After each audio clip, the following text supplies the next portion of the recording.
Young master. He was fighting crickets and singing tunes. How could he suddenly jump off a building? How dare you cry? All you do is force him to study. Arthur was never cut out for book learning. You insist on forcing your own ambitions onto him. Now, he's gone. My sweetheart. Are you happy now? He is the bloodline of our general's estate, spending his days with birds and crickets. If he goes to the capital one day, he'll be laughed at by the nobles. What capital? You still hope he'll inherit the title? With our estate here and 1,000 acres of land, isn't that enough for him to live peacefully for the rest of his life? Now, how do we handle this? I didn't want this to happen either.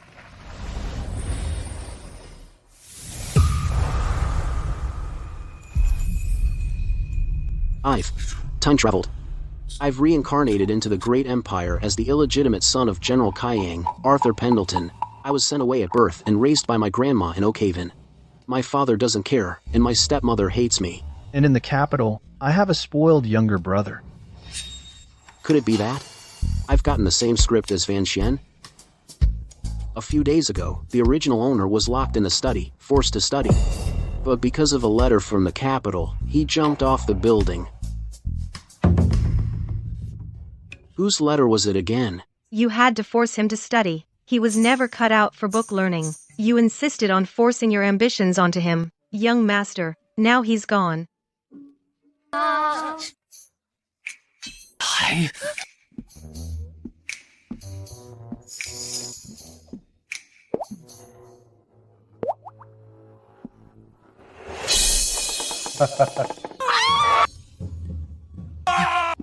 Young master, he's alive.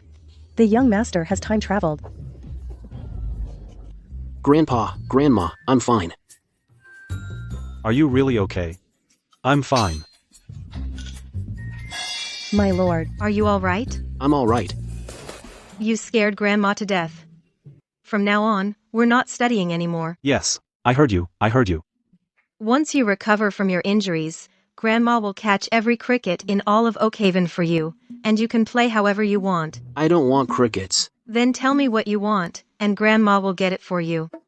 I want some peace and quiet. Jingjing? Is it Li Jingjing from Counselor Li's family in the east, the one who plays the pipa? Or is it Zhang Jingjing from Magistrate Zhang's family in the west, the one who's good at painting? Which one? Quiet. And Jingjing. Grandpa will go snatch her for you right now. Come back. Grandma, Grandpa. My heart isn't doing well. I just got here. Don't send me off again. I just want to be quiet and be alone for a while. For a while? Dream on. Better think about how to turn things around.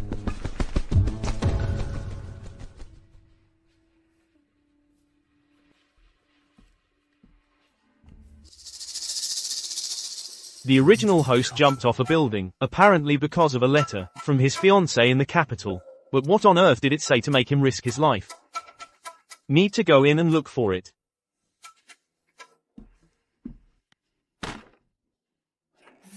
Madam, would you like some water? Old madam.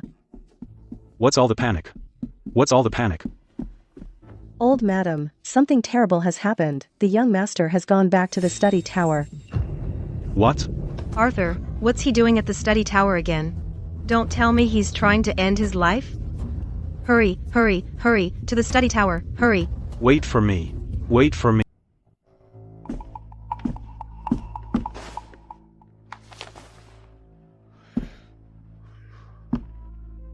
Arthur. Ever since I was 6 and learned of our engagement, I've wanted to write you this letter. Over the years, I've heard many things about you, most of them not good. I don't know what's true. But the marriage contract says we'll wed next year. I'm anxious and want to know you better. No matter what kind of person you are. With the contract in place, I will still be your wife. I really want to meet you. Could you come to the capital? I hope the things I've heard about you are all false. I hope my future husband is also an outstanding man. That way, I can hold my head high in front of my sisters, especially in front of Beatrice from the Divine General's estate. Oh, right. The first line of the couplet enclosed is not a test from me. It was given by Beatrice.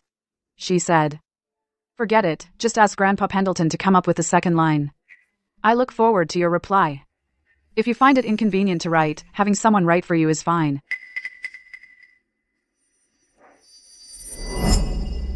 Vivien.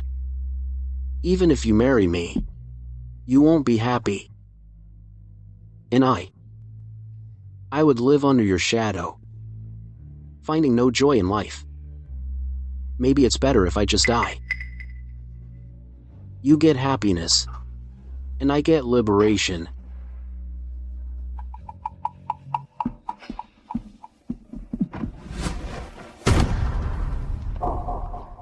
Turns out, the original owner's fiancée is the daughter of a great scholar, one of the four beauties of the Empire. Normally, since the original owner was illiterate and a bastard, this should be a classic breakup scenario. That's why he couldn't take it and jumped. But surprisingly, the girl didn't mention breaking off the engagement, and instead is sticking to the contract. The original owner chickened out first, felt unworthy, and actually thought of jumping to give her freedom. Brother, I thought you were a playboy, but turns out you're a naive, foolish romantic.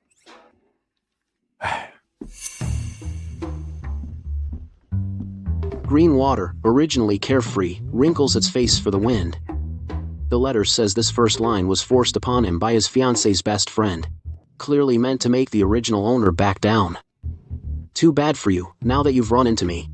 You won't get your wish.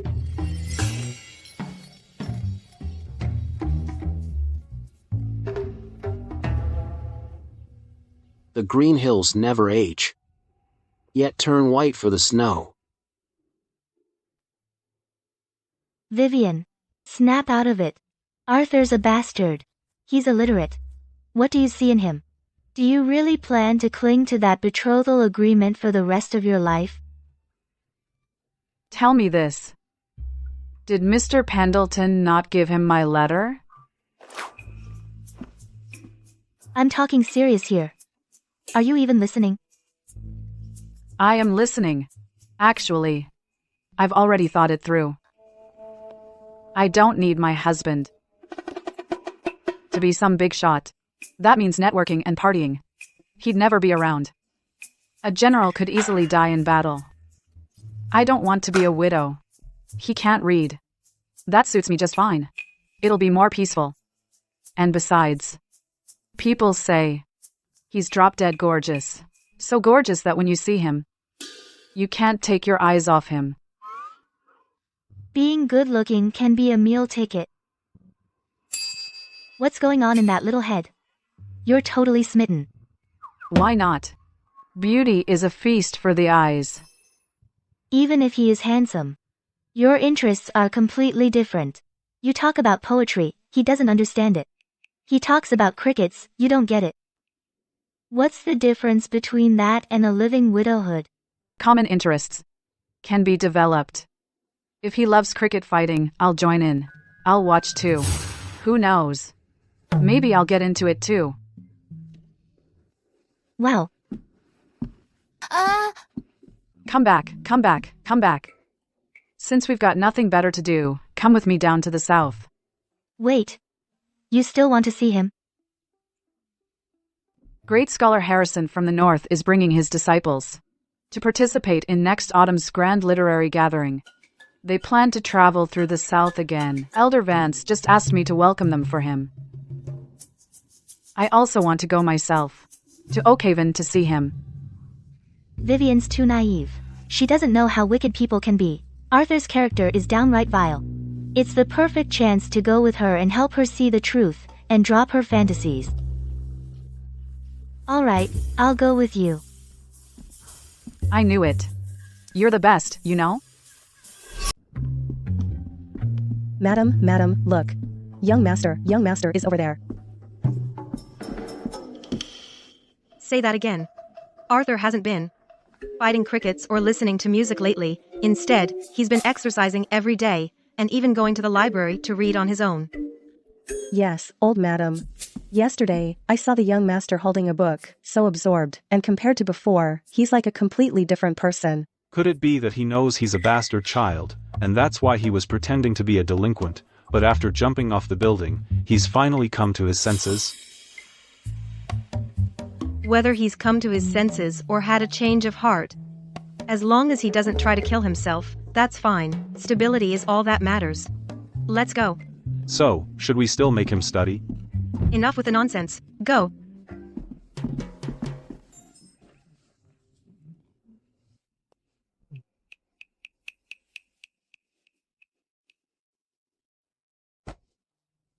The young master's change in temperament is sudden, and it's unclear if it's a blessing or a curse. But his willingness to improve is a good thing. So we must arrange for someone to protect him. I think what Master said about this. I still don't quite understand. I understand. I finally figured out one problem. Young Master. We've arrived at Oakhaven Academy.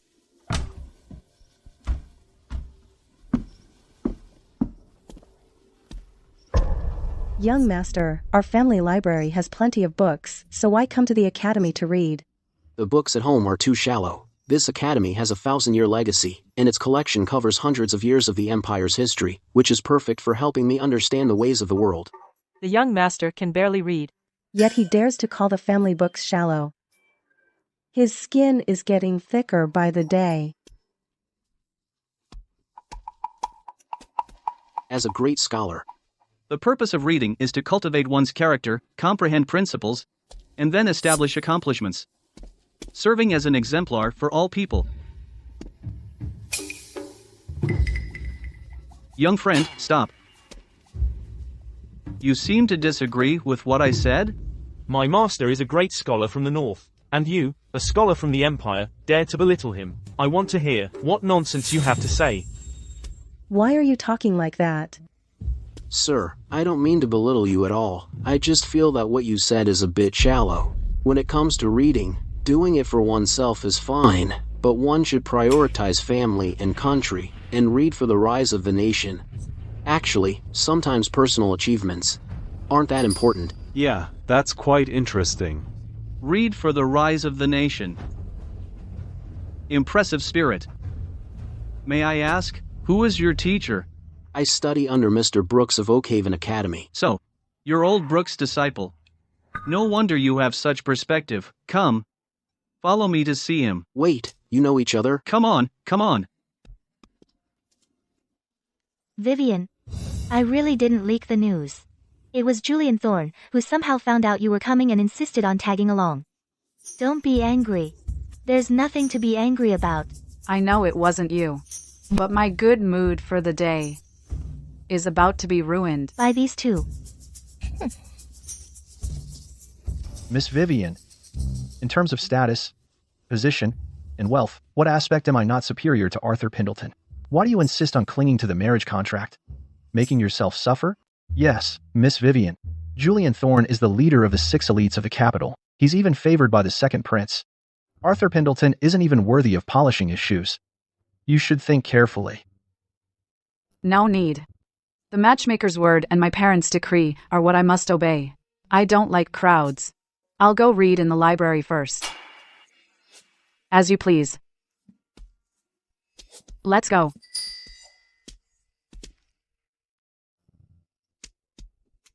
What 6 elites of the capital? They're just dogs groveling under the second prince. And they're even forcing me to break off the engagement. The second prince's power is strong now. If he enters the Eastern Palace later and someone hears this, you and the Vance family will suffer. I know. By the way, I heard many northern scholars came today. Don't you want to see? Go if you want. Don't drag me along. I still want to read in the library. Then I'll go and come back quickly.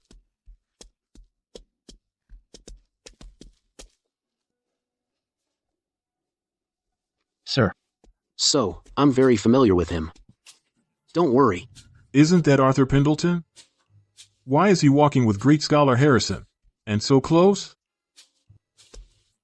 This Arthur Pendleton. So he is Arthur Pendleton. Why doesn't he match the rumors? I greet you, sir. I originally intended to come to this library to read. But halfway, I met this gentleman. He seems to know you. Very well. Brooks. You really know how to hide your talents. You've produced such a perceptive student. You flatter me. I thought it was some perceptive student. It turns out to be Arthur Pendleton, who can't read a single word. How? Did you trick your way into our academy? You're shameless. Friend, you look a bit foolish. Do you have a problem with me? What if I do? Trickery, no real ability at all. Don't be rude. Sir, Arthur Pendleton's jumping incident is known to all. He just wants to die here.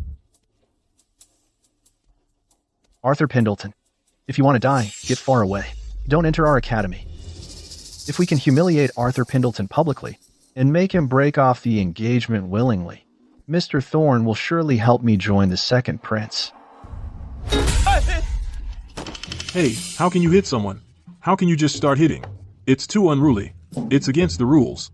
Arthur Pendleton, you dare to hurt someone? Do you have any regard for the Academy's rules? Or for Great Scholar Harrison? Or for Mr. Arthur, you're way too impulsive. You're absolutely right, sir. Well, I'll just reason with him. Just reason with him, that's all. Friend, what a foul mouth you have. You're downright disgusting. You? Arthur, you're a real piece of work. Stop hitting him. Listen to me. I don't care whose lapdog you are. If you keep talking trash to me with that filthy mouth, I'll beat you so bad. Your own mother won't recognize you. You hear me? Yes, I hear you. I heard the First Lady of the General's estate doesn't like him. Could it be he was hiding his talents before? This is outrageous. Men, arrest him.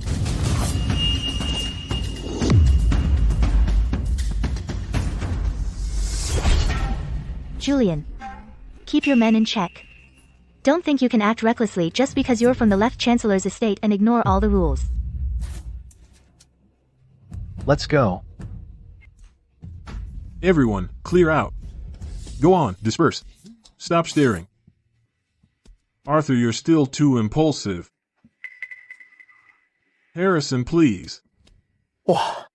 Thank you for your help, my lady. Don't mention it. Well, I still need to go study. I'll be off now. I need to go as well. We're heading the same way. My lady excels in both arts and martial skills. I'm truly impressed. Please. Well, my lady, what should I call you? Just call me my lady. All right. Were you scared back there? What's there to be scared of? What I mean is, if I hadn't stepped in earlier, given Julian's temperament, he might have killed someone publicly. If that had happened, I had a plan to capture him. No matter how skilled his men are, they wouldn't dare ignore their master's life, right? You're quite clever. Don't get attached to me. I'm engaged. You.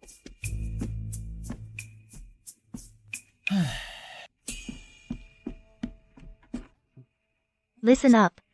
My future husband must be a great general. What's so great about being a general? As the saying goes, autumn on the frontier brings a scene so strange, the geese fly south, leaving no trace, war horns sound from all sides, among countless peaks, the lone city closes under smoke and sunset. Where did you copy that poem from? Do you have the next stanza?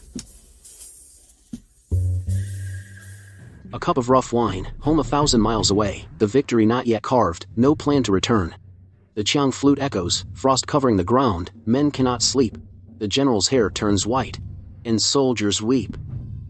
So you see, what's good about marrying a great general? Not only must he have great love, but also...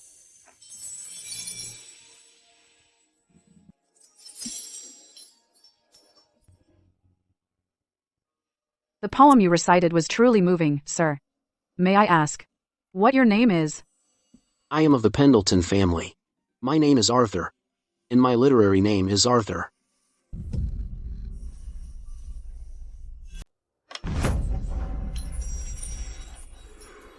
Judging by your reaction, miss, could it be you've fallen for me? Let me be straight with you. I've got a fiancé. Don't say I never gave you ladies a shot. You're joking, Mr. Pendleton. The poem you recited had such grand imagery. May I ask what this poem is called? The Fisherman's Pride. On us. You've spent your whole life in Oakhaven and never been to the border. How could you possibly write poems about the border? Have you ever heard the saying, curiosity killed the cat? What does that mean? It means, miss, stop asking questions. I'm afraid the more you learn about me, the deeper you'll fall for me. And then, we'd be doomed to a tragic romance. I'm off to read. See you.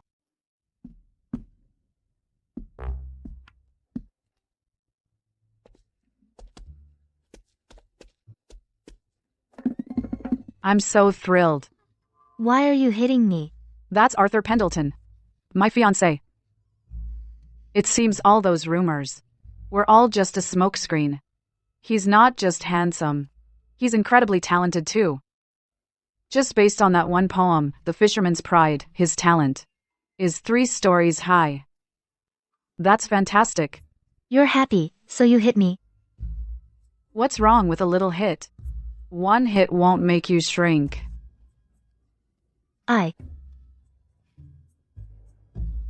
But, do you really think he could have written such a fine poem?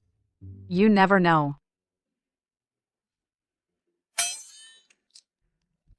Vivien, I'm begging you, don't be such a lovesick fool, get a grip.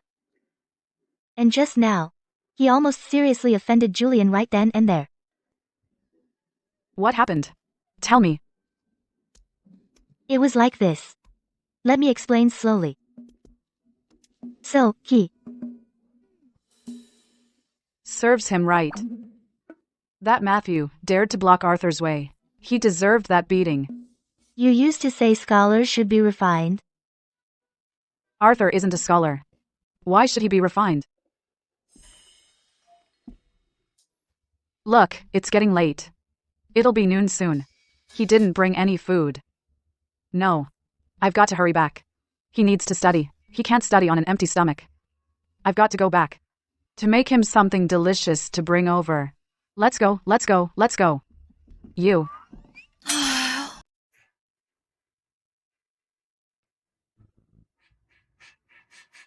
Harrison, now that you've brought the Northern Scholars to Oakhaven, how about a friendly exchange of ideas? What kind of exchange did you have in mind, Brooks? We'll follow the rules of the Grand Literary Gathering and host an Oakhaven Literary Gathering right here. Similarly, we'll compete in poetry, couplets, and parallel prose 3 rounds in total. We'd be honored if you, Harrison, would personally set the topics and have the Academy professors serve as joint judges. What do you think? Excellent. However, if Arthur is your student, why do rumors always claim he's illiterate? To be honest, Harrison, I only taught him for 3 years when he was 9. And in all that time, I only managed to teach him 13 characters. What? I felt I had failed in my duty. So I left him. How many characters he knows now, I do not know. As for literary talent, I suspect he has none. But what I saw today was something else. Just now, I ran into him at the Academy gate. Studying isn't just for personal gain. But one must prioritize the nation. One should study for the rise of the nation. If he had no talent, how could he say such things so casually? If he were illiterate, why would he even enter the library?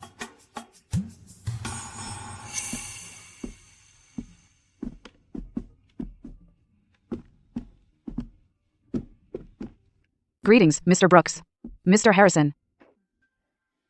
Vivien, you were in the library. Did you see a young man there? Sir, are you referring to Arthur? He was actually reading in the library? He really was. He even recited a poem. I've transcribed it here. Please, both of you, take a look. What poem? Quick, let me see it.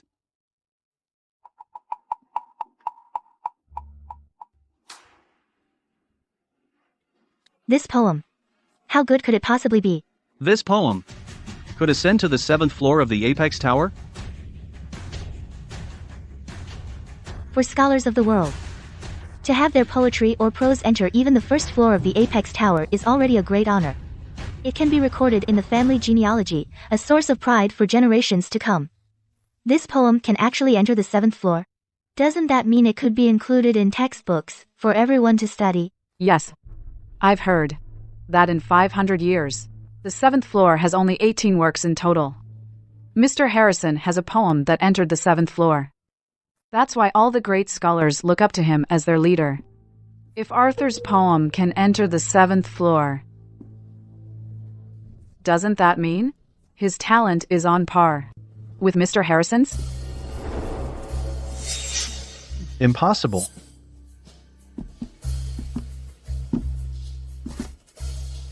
What that fool Arthur is made of, do you all not know? This poem couldn't possibly be his. He's an idiot. He's just a... Shut up. Don't think just because your grandfather is the left chancellor that I'm afraid of you.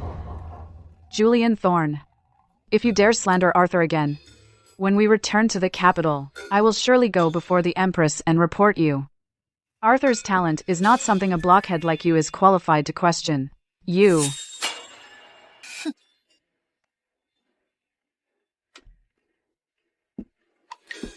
Sir, if you want to test Arthur's literary skill, it's not difficult. Have him stay here for a few days. Firstly, it's convenient for him to visit the library. As for the 3 contests, even if he can't attend, he can still submit his answers.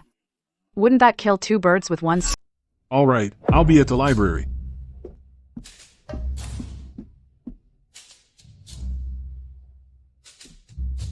Vivien, you seem to care a lot about Arthur, don't you?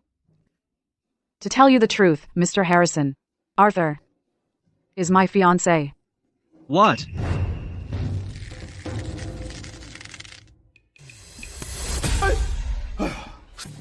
Sir, my heart's not doing so well. What are you doing here? I was just reading in the library. As your master, I had to come check on you. I'm sorry to have troubled you, sir. You're a smart kid. So back when you were with me, why act like a fool? Sir, the truth is, I had no choice. I was worried about the general's estate, and that first lady in particular. At that time, I was young. If she wanted me gone, Grandma couldn't always be by my side. She could have crushed me like squashing an ant that easily. So, that poem The Fisherman's Pride, Autumn Thoughts, you actually wrote that? It just came to me, in a moment of inspiration. Brilliant. Come with me, to my study, right now. Sir, let's go. That old fool Richard Pendleton is a lucky man. He married a remarkable woman like Eleanor Pendleton, and now he has such a talented grandson. You can face your engagement openly and stay true to yourself. It truly gladdens my heart. Ah, life. Ah, life. Seeing things so clearly is the only way to live without regrets.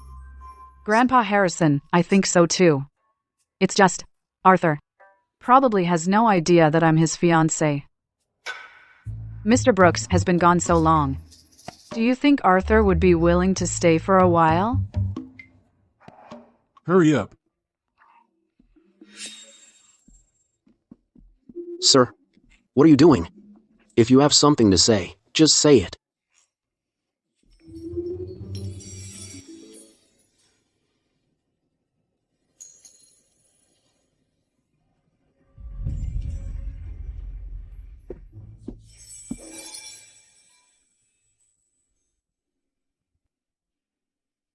Oh, you silly girl. If I hadn't seen that paper you left on the table, I'd have no idea you were here.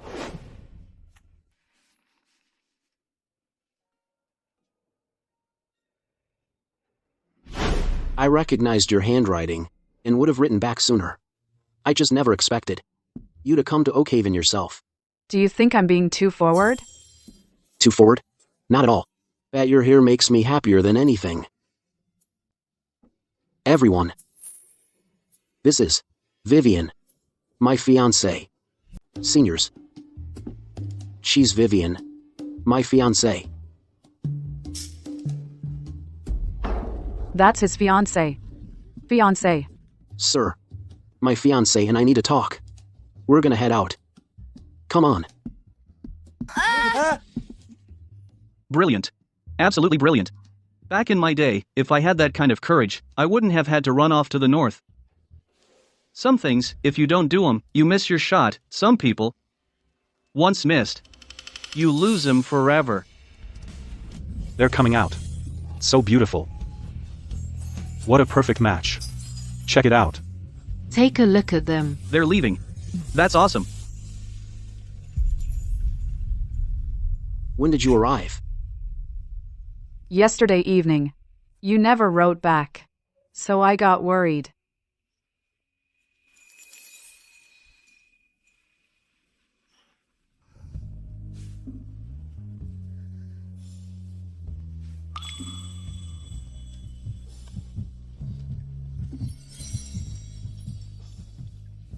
Graceful as a startled swan. With a wife like this, what more could a man ask for? Who says I'm your wife? We're not married yet. We'll have the wedding by year's end. What if, for the time being, you move into the Blossom Courtyard? Blossom. That's not right. Besides, I came with Beatrice. I can't just leave her alone. Beatrice. That lady knight. No problem. The Blossom Courtyard is spacious. One more person won't matter. Well, after the Oakhaven Literary Gathering tonight, once the contest is over, we can go. I'm not gonna join that contest. I'll wait for you at the library. You're not going?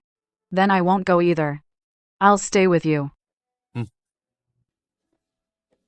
Oh, right. Whenever you go out, you gotta wear this veil tight. I feel robbed if anyone else even looks at you. Give me a kiss. This next part can't be shown.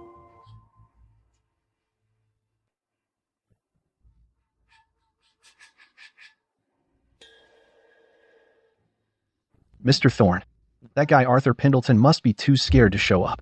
That poem of his, he must have plagiarized it from his family. Now everyone thinks he wrote some masterpiece. If he doesn't show up, we'll drag him out. That way, we can expose his fraud. We'll make him lose all face. Right in front of Vivien. Maybe we can even force him to jump off a building again. If he refuses to jump, then we'll make him jump into the river. The Northern Scholars have arrived.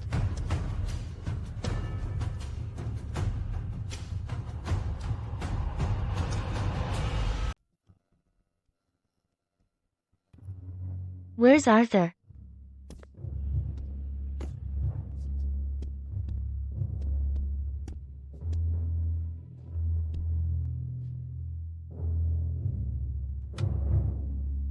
Arthur? Maybe he's reading in the library and forgot the time. I've already invited him, but he said he wouldn't come. Looks like he's not interested in this. Seems that poem wasn't written by him. Otherwise, he wouldn't be so uninterested in this literary gathering. Well then, let's begin. Please.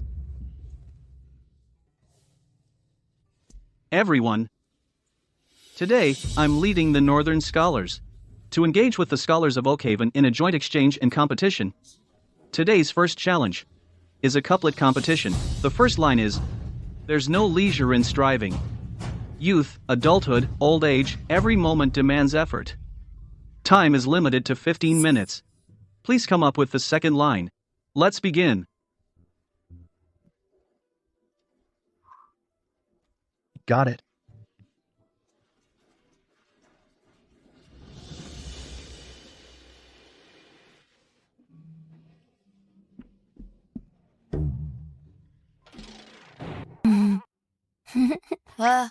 Vivien.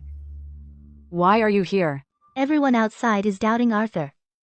I'm here so he can compose the second line set by Mr. Harrison to prove his ability. What's the first line? Wait.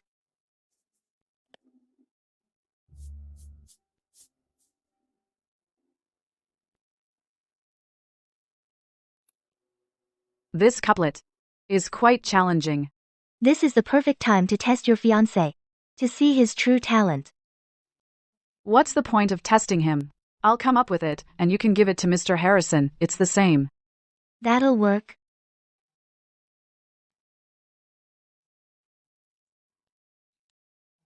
The value of learning lies in persistence.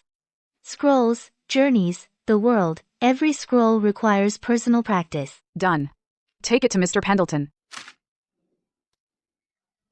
No, don't you want to take this chance to see what your fiancé is capable of? He wants to read. He doesn't have time for this. Even if you don't have the time to spare, you still have to make time for this. We have to take this chance to shut those people outside up. Why are you writing it yourself? His level of scholarship, I know it, and that's enough. If I send it over in his place, it'll still silence the rumors. This couplet is indeed difficult, but I managed to match it. Sending it to Mr. Harrison won't disgrace his examination. Precisely because it's difficult, it's a good way to gauge his learning. If you can match it in 10 breaths, then if he's truly talented, half a cup of tea's time should be enough. It won't interfere with his studying either. But... You too. Vivien. The trip to the Flower Stream Villa will take an hour. How about we pack up and move there today? My lady, Vivien says she wants you to go with her. And move in together. So, are you going or not? Beatrice, just go.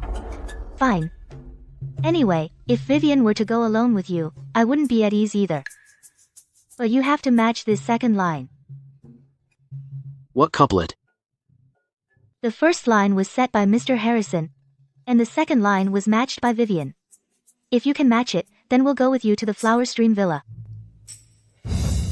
What's so hard about that? But let me be clear first, even if you move in, you still won't have a chance. You don't know? Is the question just too hard? What's the matter? Mind blank. I hear the northern scholars are not to be underestimated. Why didn't I think of that? A masterpiece for the ages. Time's up. I am Prince Edward of the North. This time, I will surely make my name known throughout the Empire.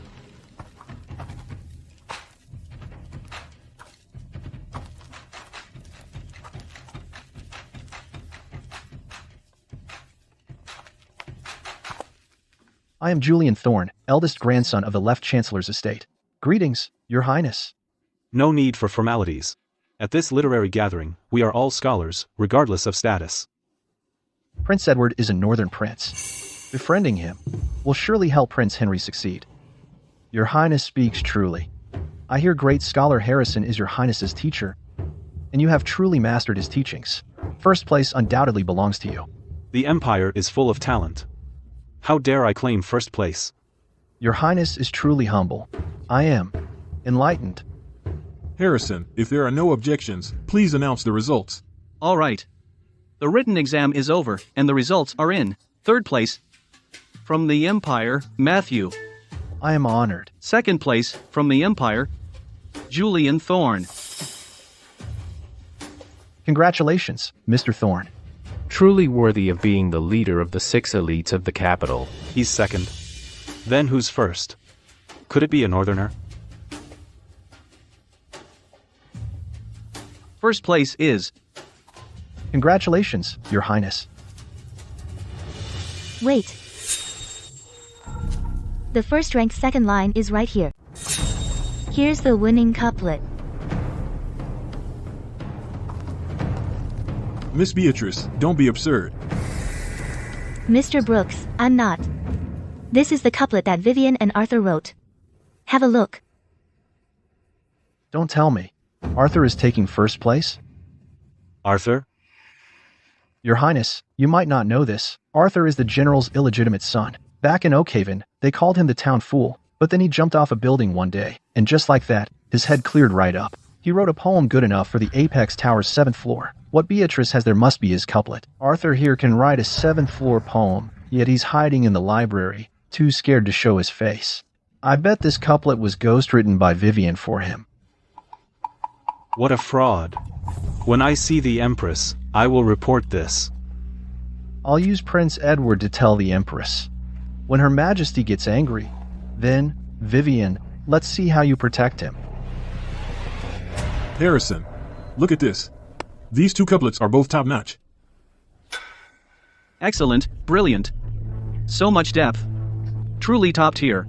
This first one, the handwriting is Vivien's. The other must be Arthur's, right? Right. Vivien only took 10 breaths. But Arthur, he got it in one glance.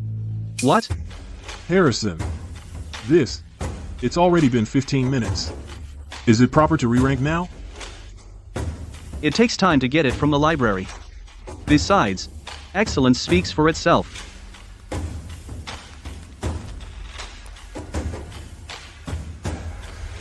You don't want to know who's first? No need. With your hubby here, everyone else is trash. We're not even married. Besides, there's no clear winner in literature. Don't get too full of yourself. Wait. Listen. Everyone. We've just received 2 exceptional couplets. I and Mr. Brooks have both approved. So, we are now re-ranking. 2? Could it be? 3rd place? Prince Edward? Why? 2nd place? Vivien. 1st place this round? Oakhaven's Arthur. Oakhaven. Arthur Pendleton. What? Look, you're first. I know. What's the point of being first when there's no money? On the contrary, these people will just curse you. Why? That fool from Blossom Courtyard, that guy got first? Am I hearing this right? He barely knows how to read, so how could he get first? How is this possible? He must have cheated. I protest. Protest. Protest. Protest. See? No. These people are just talking nonsense. I'll go and prove it for you. There's nothing worth proving. Think about it, honey.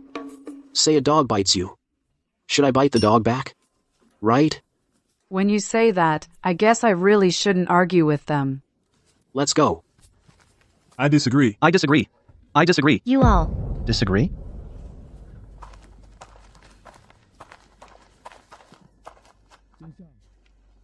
I'm not wrong, am I? I never thought the prestigious Oakhaven Academy would stoop so low. How could the Empire's talented lady fall for such a scoundrel? Vivien, although talented, is matched with Arthur, who frequents brothels and is a master of romance. How can a pure girl like Vivien withstand the seductive words of a scoundrel like Arthur? This 1st place should have been yours, Your Highness. I heard Your Highness also has interest in Vivien, so perhaps later.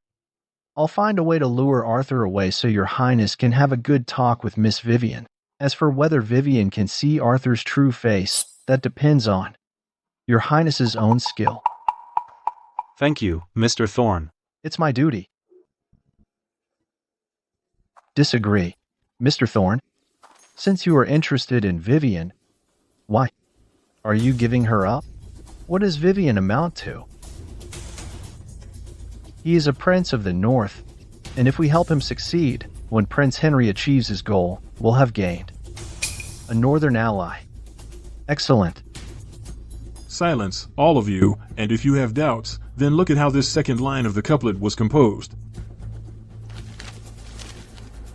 This 2nd line is, achieving fame is never easy, family affairs, state affairs, affairs of the world, all deserve attention.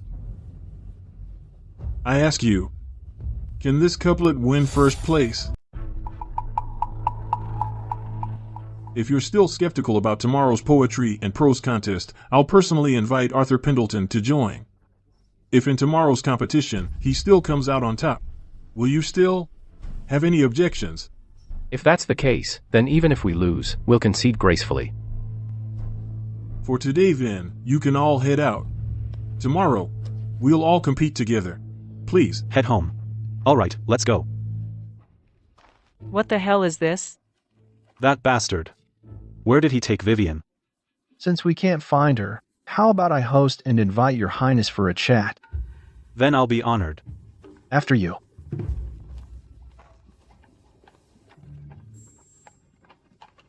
They all think you cheated. And you're just walking away. People slander me, insult me, deceive me. Just let them.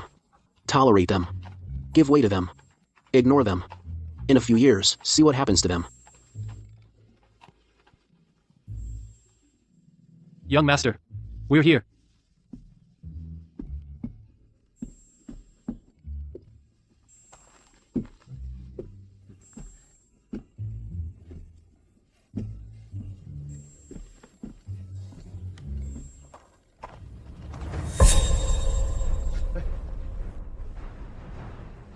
You're Arthur Pendleton? Who are you? I am from the Wuji Temple, the last disciple of Master Frost. Alan, by my master's order, I've come down the mountain to protect you. Master Frost? To protect me? Silas knows. Silas? Silas. Your name is so cool. Just a dumb nickname from my youth. Master Frost is quite thoughtful, sending his last disciple. Starting now, when the young master goes out, Alan will be with him. He's really tough. He could take down guys like you. 30 at once. That's nothing. What about someone like her? If I'm full, I could take down 10 of her. I could also take down guys like him. Woman, what's all this fighting for? Stay home, do your needlework, raise kids. That's what you should be doing. You dare talk like that, kid? I'll show you today that women can not only give birth, but also kill. I can still fight. Slow down. What? Afraid to fight? No. I don't fight women, period. Besides, I've been trekking for 3 days and 3 nights. No food, no water. I gotta eat.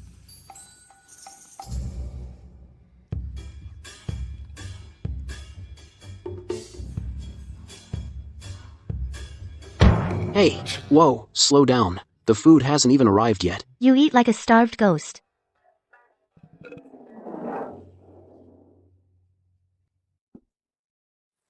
Where do I crash? That's not urgent. Ruby will arrange it for you later. It is urgent. I'm dead tired right now. Hold on. You're here to protect me. I haven't even slept yet. And you're going to sleep first? Is that appropriate? Silas is here. He's a master too. You don't need my protection here. I'm a master too. You. Wait. You. So you're full now, huh? Got the guts to face me? My sword only kills. Let's do it. Let's see if I kill you first. Or you kill me first. Whoa, I don't kill women, period. You.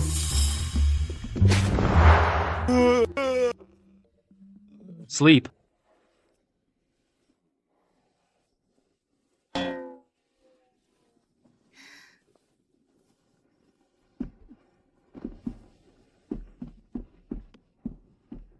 Young master. Mr. Brooks and Mr. Harrison are outside. They wish to see you. All right. Come with me to see them. Let's go.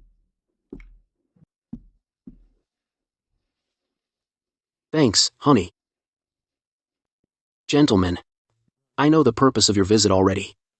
But here's the thing. I don't think it's quite appropriate. As the old saying goes, time is money. If I go tomorrow to compete with them, the time I waste, how many dollars is it worth? You can actually calculate it that way. This guy's got some nerve. Does he expect the two masters to pay for his time? Arthur, are you short on dollars? You bet. I'm desperate for dollars. Sir, my wedding is right around the corner. I'm just a bastard son of the general's estate. I can't rely on anyone. I can't let my Vivien marry into this life and suffer with me, right? Right. You're right. You have no need to prove yourself, nor any obligation to participate in tomorrow's contest. But Brooks has already promised the scholars. It's hard to go back on his word. Tell you what. Tomorrow morning, poetry. Afternoon, parallel prose. All you have to do is take first place, and I'll give you $1,000. How about it? Not appropriate. Not appropriate. Shouldn't the one who questions me be the one to pay for it? Right? Arthur, you mean? My time, Arthur Pendleton's time, my poetry and prose are extremely valuable. Tomorrow, I can go compete with them. But anyone attending has to pay an admission fee. Admission fee? Right. Tickets. $10 per person. That's way too much. Not a bit. Here's the plan. Tomorrow, we'll send people out with drums and gongs, spread the word. We'll say the illegitimate son of Blossom Courtyard plans to take on the Northern Envoys single-handedly, plus the Academy scholars. When the time comes, those wealthy neighbors and local gentry will definitely come to watch. We'll just set up a little stool right at the gate and charge admission. Even those scholars will have to pay to get in. Of course, for those scholars from poor families who are diligent and eager to learn, when the time comes, we'll refund their money, the money we make. I'll split it 50-50 with the Academy. What do you think? You can do that.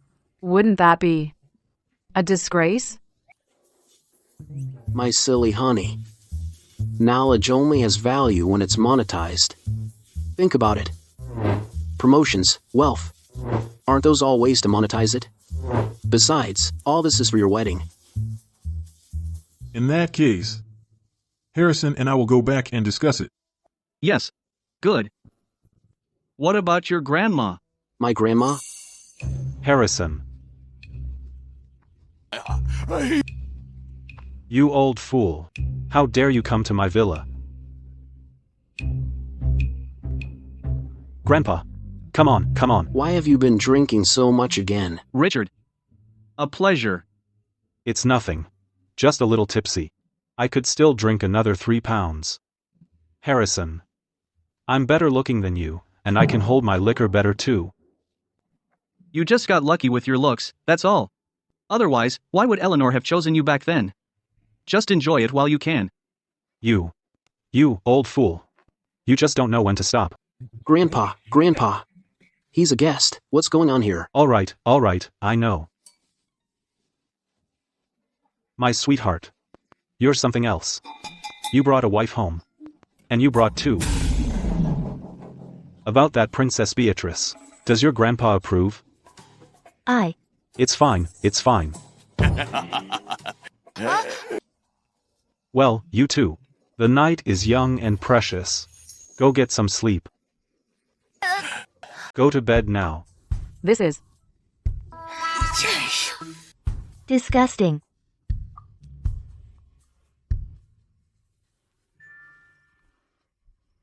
My lady, actually, Grandpa had too much to drink tonight. Don't take it to heart. Don't worry. I'm not that petty. But from what I've heard, it seems your grandpa and Mr. Harrison, and your grandma, when they were young, apparently. I heard from my dad. Back then, Mr. Harrison and your grandpa were classmates, and when Grandma Eleanor was young, she was a top-notch martial artist. She traveled the world with her sword, seeking a talented scholar as her husband, and later the 3 of them met. No wonder Grandpa Harrison was asking about Grandma all of a sudden. Then what? Grandpa Harrison lost. Mr. Harrison was more talented, but he lost because of his looks. So he left for the Northern Kingdom later. Can good looks put food on the table?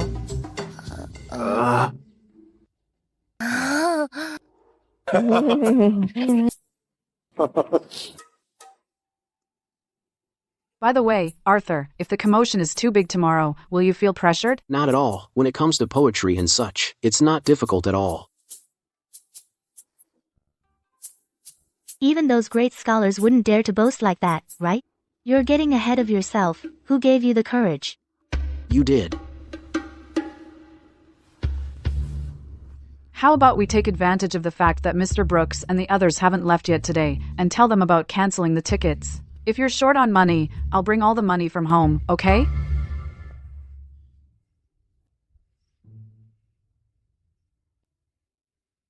Vivien, actually, whether we need tickets or not, I need to prove myself in front of the scholars of Oakhaven and the Northern Scholars. I suddenly got first place, so they must be feeling uneasy. Otherwise, Mr. Brooks and Mr. Harrison wouldn't have come so late at night. These two, Mr. Brooks and Mr. Harrison, can't explain to them how I managed to get first place. So, is it that Mr. Brooks and Mr. Harrison secretly intervened and cheated for me? These scholars are likely to question the integrity of these two elders. So, we can't avoid this. Rather than that, why don't we just make a bigger scene? So, how confident are you? 100%.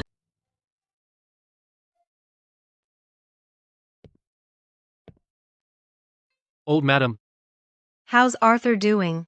the young master, has changed a lot lately. He even took first place in the opening round of the Oakhaven Literary Gathering. Both Mr. Harrison and Mr. Brooks can't stop singing his praises. It seems these past few years, this kid's been hiding his talents all along. After the fall, something just clicked. Hard to say if that's good or bad. I'd say it's a good thing. Tonight, Mr. Harrison and Mr. Brooks came by again. The old master came back from drinking and ran into them.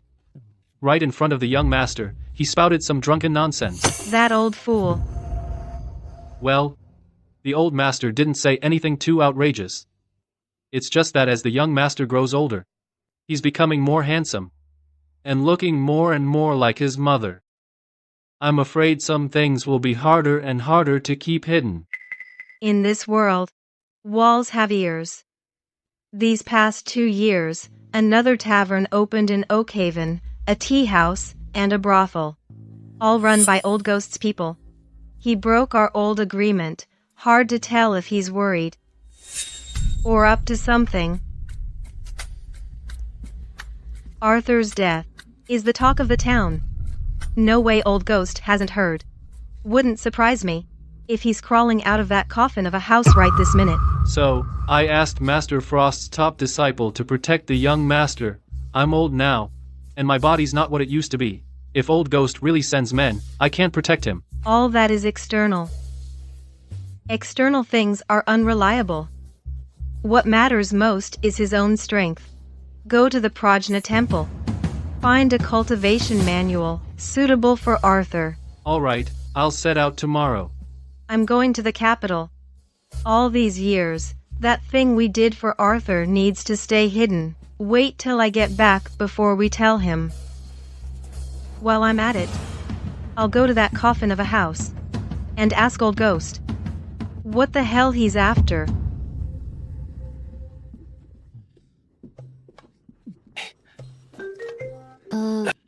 Arthur, has he always had this habit? Ever since he fell in the water last time. The young master's been a different person. He said his body was too weak. The old master was really worried back then. Looking back now, the young master was right.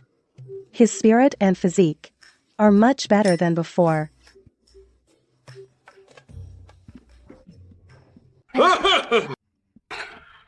Up so early?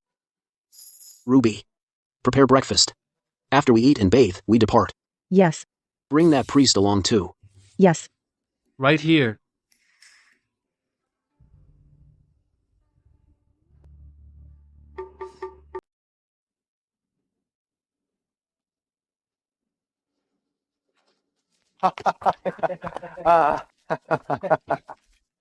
What's he doing here? What's he doing back again? What do you want? Arthur Pendleton. Oh, Arthur Pendleton, I'm really impressed by you. You'd better be. Now, get out of my way. I've got no time for your crap. What's the hurry? You're gonna lose anyway. Maybe he's here to see great scholar Harrison to ask about today's topic, then have Vivien figure it out for him and pass it off as his own. Look. Arthur, you're shameless. No skills, just leeching off a woman. You're not just disgracing the general's estate, you're disgracing all the good men of the empire. If I were in your shoes, I'd leave Vivien. A man should know his place. A toad lusting after a swan. Why don't you take a piss and look at yourself? You. Looking a bit pale, aren't we? Nose still hurting? Bled like a pig, didn't you? You. What's with the you? Stop with the you. Me? I love beating dogs. You think I won't beat your master along with you? You dare? Dare to lay a finger on me? Relax. We're scholars here.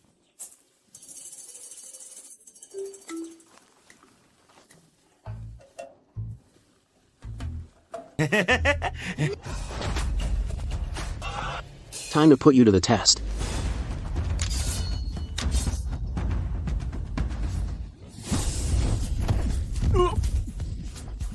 Mr. Thorne, this is... Pathetic, this piece of trash. You should have left it to my lady here. You. Let's go. Hold it. Do you know who he is? Do you know who you're messing with? I don't give a damn who you are. You know what? I'll beat you so bad your own mother won't even recognize you. You dare? You think there's anything I wouldn't dare to do? You hit me way too hard, you. I am. Screw you. Get out of here. Get lost. You say I made the men of the Empire look bad. How dare you call my wife a toad? Have you ever seen such a beautiful toad? Are you blind? Wait. Have you ever seen a toad this beautiful? No. I was comparing you to the toad. That's more like it. What did you say? How dare you call me a toad, you bastard? Have you ever seen a toad this handsome? You're handsome. The handsomest. Stop hitting me. Stop. Help. Stop. If you keep this up, you'll kill me. Mr. Thorne, come. Are you okay? This is most uncivilized. Sorry. I don't just enjoy beating dogs, I love beating their masters even more. Take your master and leave quickly. Or I'll beat you every time I see you. You. Leave quickly. Leave now. Look how badly he was beaten. I really didn't expect. Mr. Pendleton is something else. Beauty queen. Scarlet, you arrived too late. You missed it. Mr. Pendleton, beat the crap out of that guy. These two, were they also beaten by Mr. Pendleton? It was the priest beside Mr. Pendleton. Who did it? That $10 was really worth it. Let's go, sisters. Let's go inside and see. After what Mr. Pendleton just did, who's next on his list? Good. This guy is not as simple as the rumors suggest. At the upcoming literary gathering, I'll give it my all. I must make him look utterly ridiculous. Julian is Lord Thorne's eldest grandson, his one and only heir. Aren't you worried about the consequences? Had I known he was his only heir, I should have had Alan take one swing and castrate him. It would save time and trouble. You're right, young master. Stay out of this. How did you become so impulsive? Sir, they started it first. Well, you could have backed down. If I back down, they'll just come right back for more. They'll even bring in others to gang up on you. You beat up the young one, and the old one is bound to step in. Hey, I've got an old one too. Right? Old one takes an old one. I'll handle their young one. This. Be civil. I need to tell your grandma about this. Oh, right. Last night, your grandpa told me that poem wasn't written by him. Did you really write it? Sir, I really wrote that poem myself. Then I'll take the opportunity of Mr. Harrison's arrival in the capital to show this poem to the Empress. Perhaps it can become a talisman for your protection. Thank you, sir. The written exam is about to begin. Read your book, but don't get so absorbed that you miss the time. Don't worry.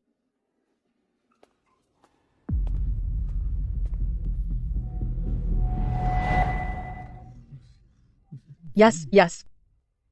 So, this Mr. Pendleton is both handsome and talented. If he wins. What if he does win, miss? If he wins, I'll invite him to be my honored guest.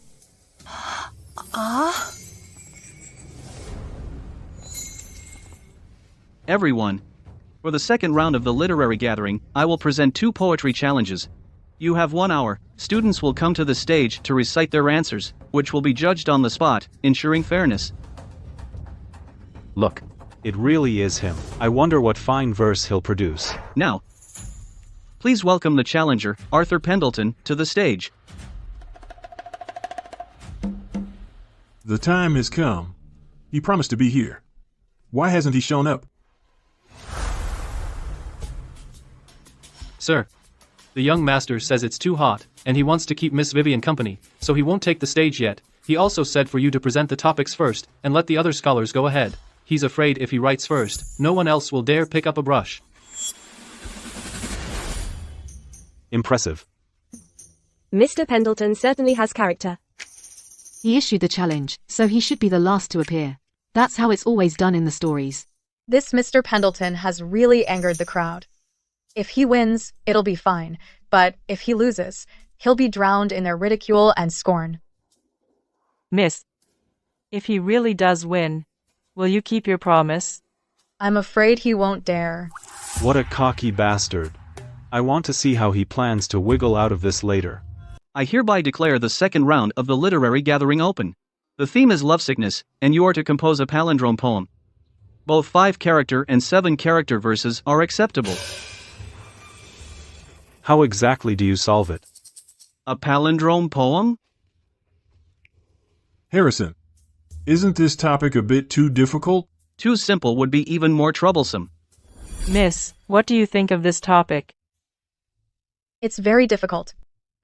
I haven't even got a clue yet. Palindrome poems. They're not my strong suit. But you're the beauty queen. If even you can't compose one, then Mr. Pendleton definitely can't either. There aren't many palindrome poems that have been passed down. How can anyone compose one now? I'm afraid we're going to lose this round to the Northern delegation. Great scholar Harrison set the topic. They must have prepared for it. Don't you think Arthur Pendleton can come up with something? He probably doesn't even know what a palindrome poem is. Exactly. Right. I actually admire him a bit. Even though he's not cut out for studying, he's a shrewd businessman. I heard selling tickets today was his idea. He just wanted to make money, not gain fame. No wonder he's not showing his face. His previous excuses were just a cover. This Arthur Pendleton. He's nothing special, after all. Your Highness, prepare well. You're sure to win the top honor.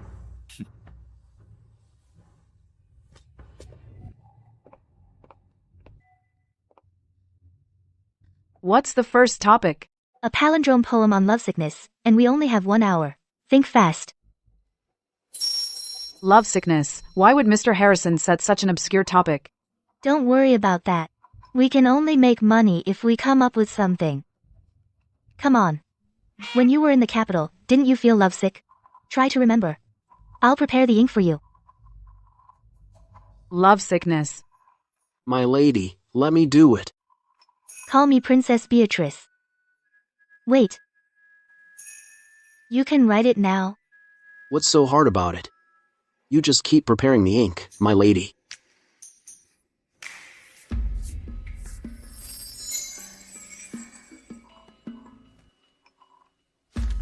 What do you think of this poem?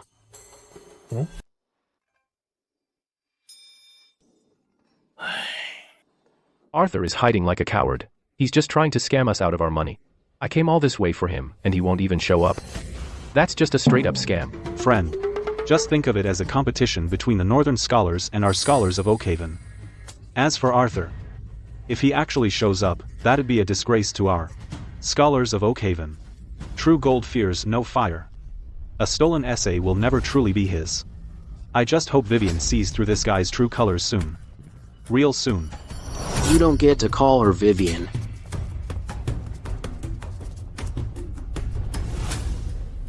If my face is ugly, then yours must be downright hideous. Mr. Pendleton might be outspoken, but he's definitely better looking than these Northern scholars. Good taste. And another thing, from now on, when you see Vivien, you call her Miss Vivien, or Mrs. Pendleton. And another thing, I am the star of literature incarnate. There's nothing in this world worth me stealing. Got it? You, the star of literature incarnate? Mr. Pendleton. A man's worth lies in knowing his place. Do you even have any talent? Do we need to spell it out for you? Well then, it seems I'll have to give you a little shock. Everyone, you've all been questioning whether that previous couplet was really mine.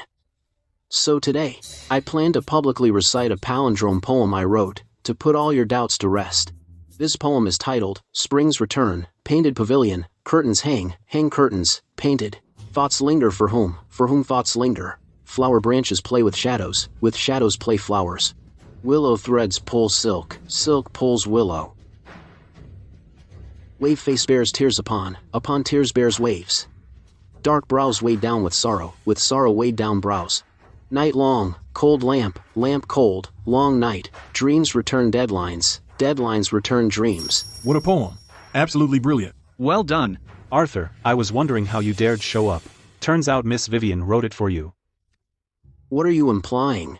What do you mean? This poem is called Spring's Return, and it's clearly about a woman pining for a man. You don't even understand what the poem's about, yet you dare claim you wrote it? You're right. This poem was indeed written by Vivien. That previous couplet was also written by someone else. Yeah.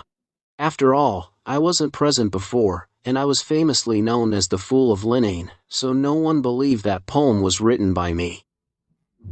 You're such a genius. If you're really capable, write a poem right now on the spot, and not only me, but all the scholars present will be convinced. No problem. How about we make a bet? What's the bet? $10,000. I bet that today I can compose a palindrome poem that outshines everyone. $10,000. That much? That's too much. Just $10,000, I still have that. But, Arthur, the condition was set by you, so if you write it, but it doesn't outshine everyone, you still lose. Arthur is too confident. Spring Return is already a masterpiece, and now he wants to write another one that surpasses it. How is that possible? Since Arthur dares to bet, he must have a plan. You should believe in Arthur. Arthur. Today, I'm going to, in front of everyone, expose your true face. Let your weary eyes gaze at distant mountains across the water. How many hearts have known incomings and goings? The empty jar fears to pour a cup of wine. The brush struggles to compose a harmonious poem. And the road blocks people's long separation. Messages without geese return late. A lone lamp guards the night in long loneliness. The husband misses his wife. The father misses his son.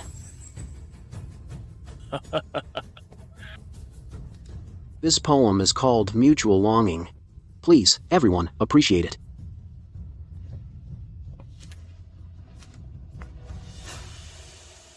Mutual longing? This poem, when read forward, expresses the husband's longing for his wife, and when read backward, the wife's longing for her husband. Mr. Pendleton's talent, who in the world can match it? Mr. Edward, what do you have to say now? In this round, I admit defeat. The silver. Thank you. Mr. Pendleton. Today is the first test. And I admit defeat. But next, we still have to write a poem. Do you dare to bet again?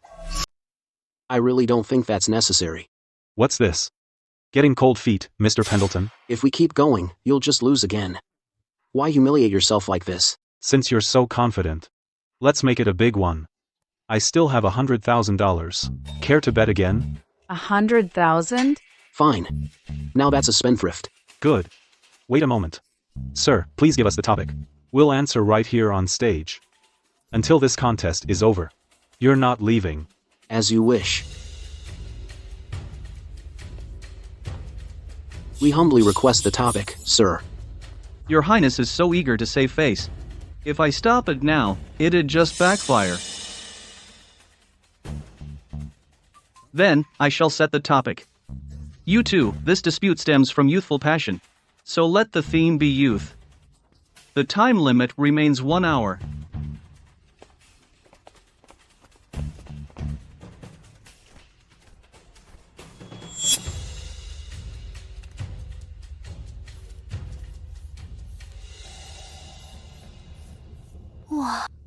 Look at Mr. Pendleton, writing at such a pace.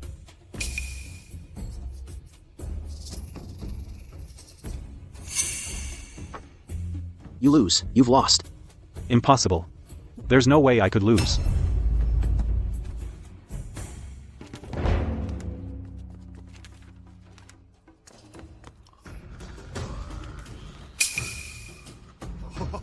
What a poem. Truly magnificent.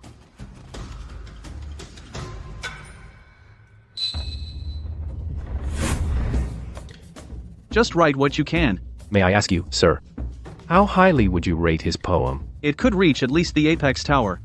The 6th floor.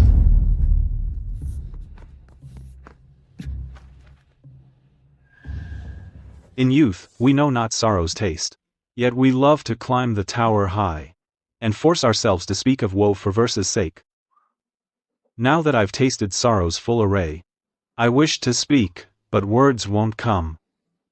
And only say, what a fine, cool autumn day. And force ourselves to speak of woe for verse's sake. And only say, what a fine, cool autumn day. Heavens! Why did heaven give us Arthur? And why also give us Edward?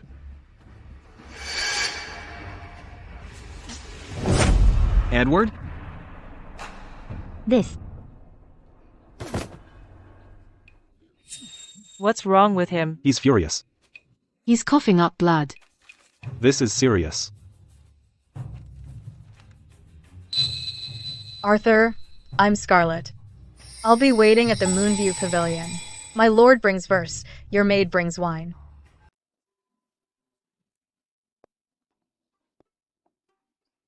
Looks like your fiancé is gonna have plenty of ladies flocking to him. I believe in Arthur. No, Harrison.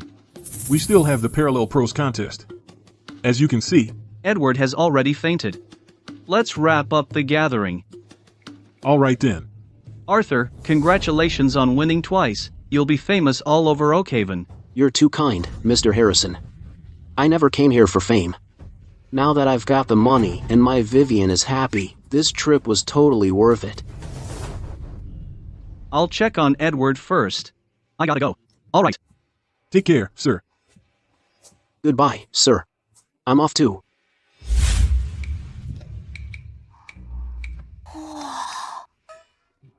Arthur, you can make ice. Making ice? That's nothing. It's scorching. I'll whip up some chilled drinks to cool you off. Ruby, is it ready yet? Coming right up. Here. All done.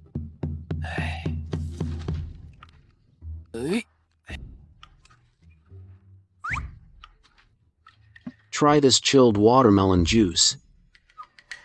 Try it. How is it? So refreshing.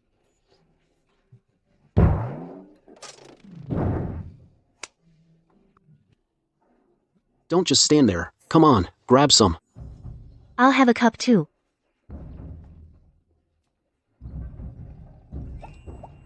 By the way, Arthur, how did you learn to make ice? Let me tell you. When I fell and was unconscious, I dreamed of an old immortal. He saved me. And taught me all sorts of things. So, that must be magic. Do you know which immortal it was? We should go pay our respects. The matchmaker. Young master, I'm back. Young master, I'm back. Silas. Sit down and rest. Thank you, young master. No need to worry, young master. I'm used to it. I'm tough. I promised your mother to look after you for life. Where exactly did you go?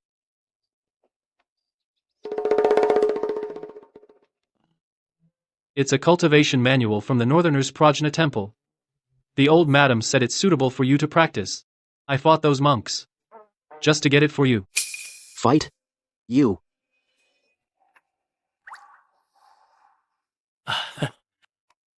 Thanks. You're too kind, young master.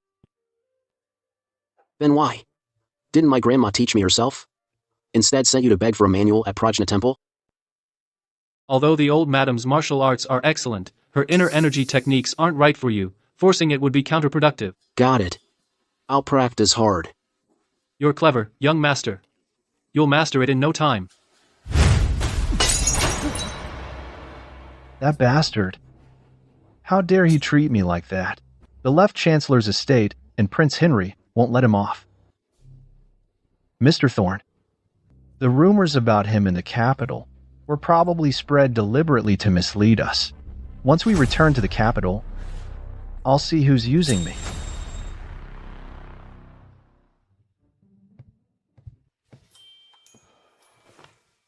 Sir. Arthur, you're here. I asked you to come today to discuss something important.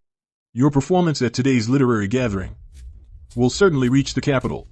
I think Her Majesty will most likely call you to the capital to participate in next autumn's grand literary gathering. For you, this is both a blessing and a curse. Sit.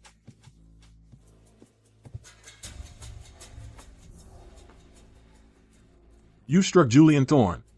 The left chancellor's estate won't let you off. The first lady of the general's estate won't tolerate you either. As your teacher, I'm really worried about you. So what do you mean, sir? I plan to recommend you for an official post in my capacity as headmaster, although I don't know what title Her Majesty will grant you. Entering the capital as an official is a bit more secure than going as a commoner. As for your future, that will depend on your own abilities. Now the position of crown prince is vacant, with 3 princes competing fiercely for succession. If I rashly enter the capital, I will definitely attract their attention. But I know nothing about them. Please, sir, give me some guidance. Her Majesty has 3 sons. The eldest prince left the capital long ago, was ennobled as Duke of Stirling, and his fiefdom is Luoyang. The second prince is 19 years old, and should have been ennobled and left the capital, but Her Majesty seems to have no intention of doing so. As for the third prince, he is not the son of the previous emperor. Huh? The third prince was born after Her Majesty returned from the campaign in the northern deserts, at a time when the previous emperor had already passed away. Wait, then who is the third prince's father? Her Majesty has 12 male concubines. Currently, it's not known who it is. So, sir, what do you think? Among these 3 princes, who will ultimately become the crown prince? The faction of the right chancellor supports the eldest prince, while the faction of the left chancellor supports the second prince. As for the third prince, his background destined him to have no chance for the throne. As for who will win, no one knows at present. But I heard Her Majesty also had another son. However, due to the situation back then, with the inner palace in crisis, after the child was born, he was sent out of the palace. His whereabouts remain unknown to this day. If we calculate his age, he should be the third prince. I fear he has already died young. Thank you, sir. I have learned much.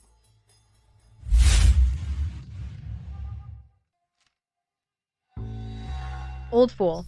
Aren't you urgently in need of talent? He is absolutely the most suitable person for the Internal Affairs Department among all I've seen. He hid his talents for years without revealing any flaw. He will surely enter Her Majesty's sight, and then be recruited by the civil officials faction. If you don't act quickly, I fear he'll be snatched away.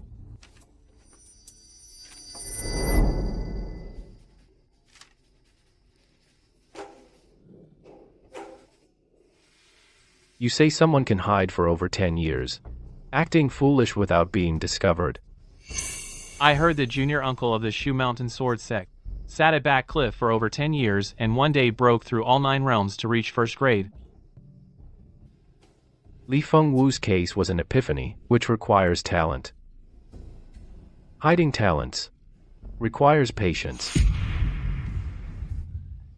For over 10 years, he was regarded as an idiot, seeming illiterate. Yet recently, he astonished everyone, surpassing all scholars in talent. I wonder who the director is referring to. Arthur Pendleton of Oakhaven. I haven't heard of him. You will hear soon. So, shouldn't you give me an explanation? Greetings, Your Majesty. For over 10 years now, almost all news about Arthur has come from you. Why did you deceive me? I have never deceived your majesty. Not in the past, the present, or the future. So, it seems I was wrong to blame you. Then, Arthur's change. Was it from that time he jumped? Your majesty, it should be. Join me for a couple of drinks. Yes.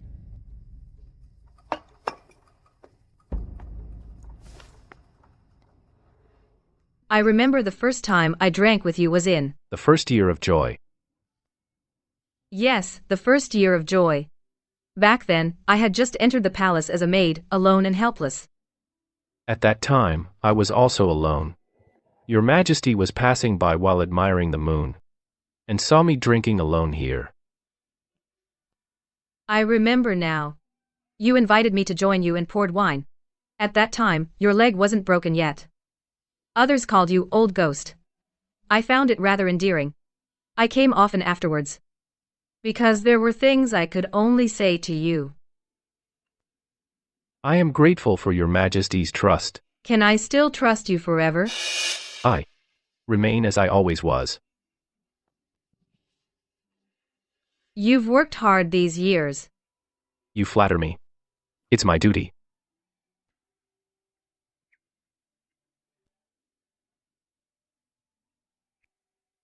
I haven't come for 2 or 3 years. Drinking here tonight. You should understand my deeper meaning. I promised him to let Arthur live peacefully in Oakhaven. But his recent remarkable success has put me in a difficult position. I, however, am happy about his change. Your Majesty, although you made a promise, walls have ears. The past will inevitably be discovered.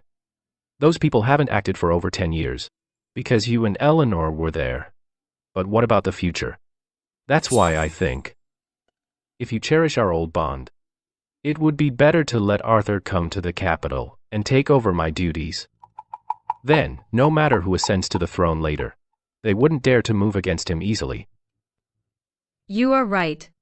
Just as I cannot put you to death. So, Arthur coming to the capital and taking charge of the Internal Affairs Department, does your Majesty agree? I need to think more.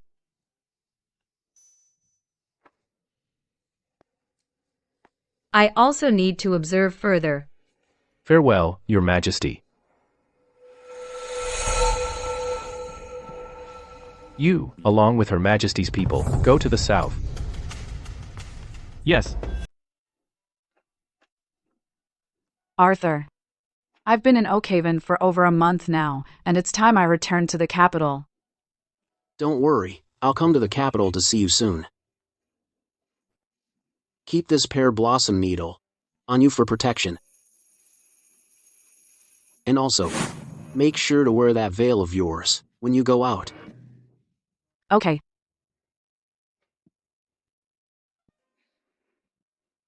I'll treasure this.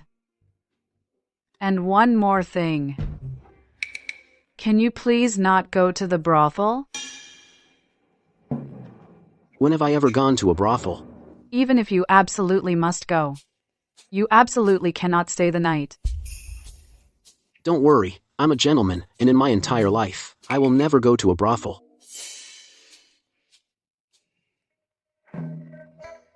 Okay. Princess, I'm counting on you to keep Vivien safe. Don't worry. Take care. Wait for me. I'll be there soon, and don't miss me too much.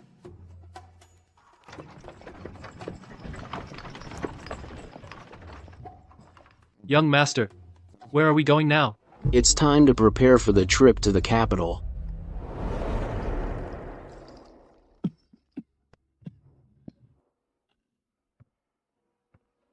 Old madam, you've returned. You're injured? I am as tough as nails. Did you see the old ghost? I did. He said everything he did in Oakhaven was to protect Arthur. But he said back then that he wouldn't interfere with the young master's affairs. Indeed. But the reason he gave was irrefutable. What did he say? He said we're all getting old. And when we're gone, who will protect Arthur? I've acquired some rare herbs from the capital, so have Arthur come see me. It's time for him to start martial arts training. Yes. Remember, cast aside distracting thoughts. Focus your mind as one. Just visualize the inner energy circulation path from the mental cultivation method. The first marrow cleansing might be painful. That's a good sign. Soak as long as you can. If it's truly unbearable, don't force yourself. We'll be right outside. So just call out if you need us. It can't be.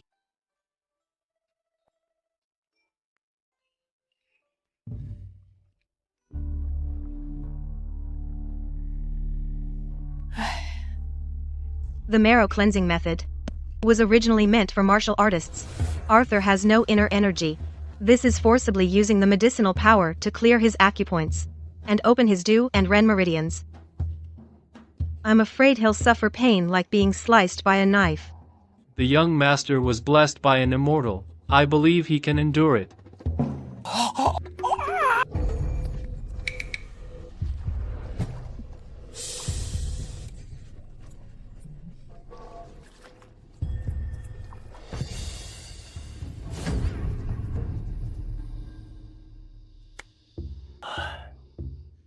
It's been so long, and there's not a single sound.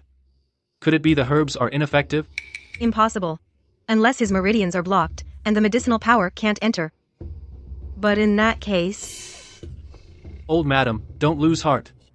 The young master's literary talent is already top-notch. If he truly can't practice martial arts, we can just assign more people to protect him. I will protect the young master.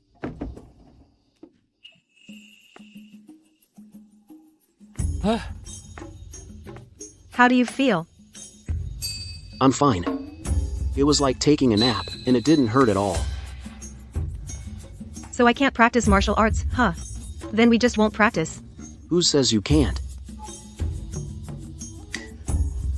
How is your vitality so... Your Du and Ren meridians are open. Although your meridians are weak, your inner energy is already surging.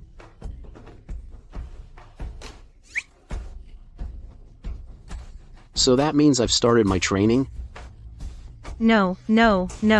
Martial artists are divided into 9 realms and 27 stages, where starting out is the lower stage of the 9th realm. And the highest is the upper stage of the 1st realm. Not only have you started, you've broken through 3 realms consecutively, and are already at the lower stage of the 6th realm. Is it really that easy? It's not easy at all. It took me 3 years at Wuji Temple just to start, and another 3 to reach the lower stage of the 6th realm. So for you to break through 3 realms in one go, I can only say your talent is extraordinary. Perhaps it's because you were blessed by an immortal, making your physique different from ordinary people. I originally thought that even if the young master could practice martial arts, the upper stage of the 5th realm would be his limit, but now it seems my judgment was shallow. His future achievements are hard to predict. From now on, you'll follow Alan to learn swordsmanship, as he's the successor of Master Frost, and I believe there's no better teacher than him. Don't worry, old madam. I'll teach him diligently. I heard you're setting up a blacksmith workshop. Want to pick 100 men from the estate to build a guard unit, and have Silas find an instructor. So what are you up to? Grandma, since I'm about to go to the capital, I need to build a force of my own guards. Just to be prepared ahead of time. I'll have Silas look for candidates. You're tired. So go back to your room and rest. Yes.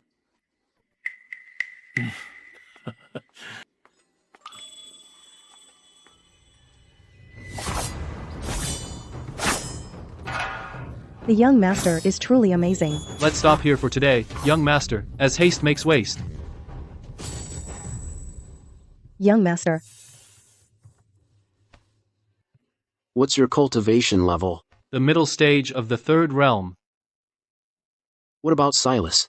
Silas is at the upper stage of the 1st realm.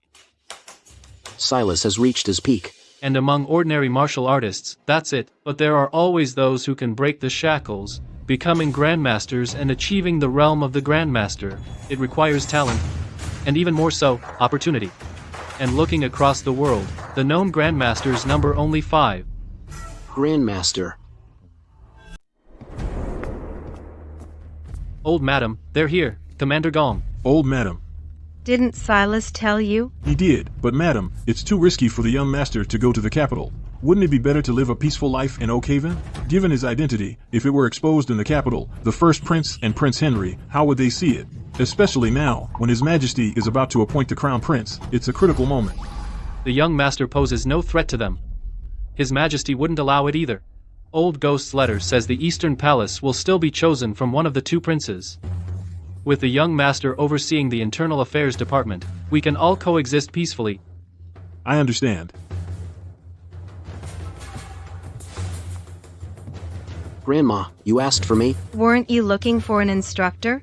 This is Xiahou Changsheng, former commander of the Royal Guard during the Joy Dynasty. He's a master of martial arts and knows how to deploy troops. He's the perfect fit. Greetings, young master. To be an instructor for a mere 100-man guard is beneath your station, Commander Xiahou. Not at all. I'm just an idle man now. Old madam has shown me great kindness. Please give me any orders you have, young master. All right, but we need to get something straight first. My 100-man guard must train according to my methods. Your previous ways of deploying troops might not be quite suitable. The young master understands military strategy? This is my method for training troops. Take a look. If you think it's suitable, then you can stay. Arthur's Art of War.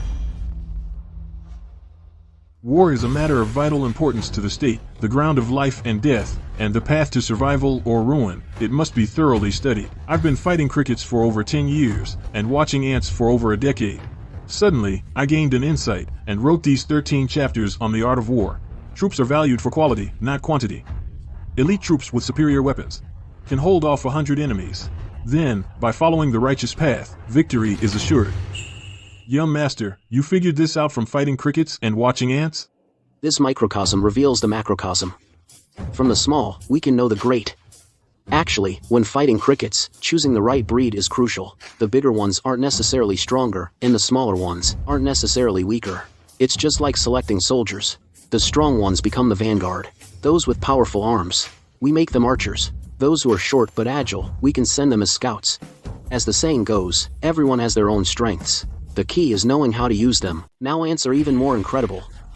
Inside an ant nest, there's a queen ant, male ants, worker ants, and soldier ants. Each has its own job, with a clear division of labor, just like a military unit. Every soldier knows what they need to do. That's the only way they can achieve strict discipline and absolute obedience. Only then can they win every single battle.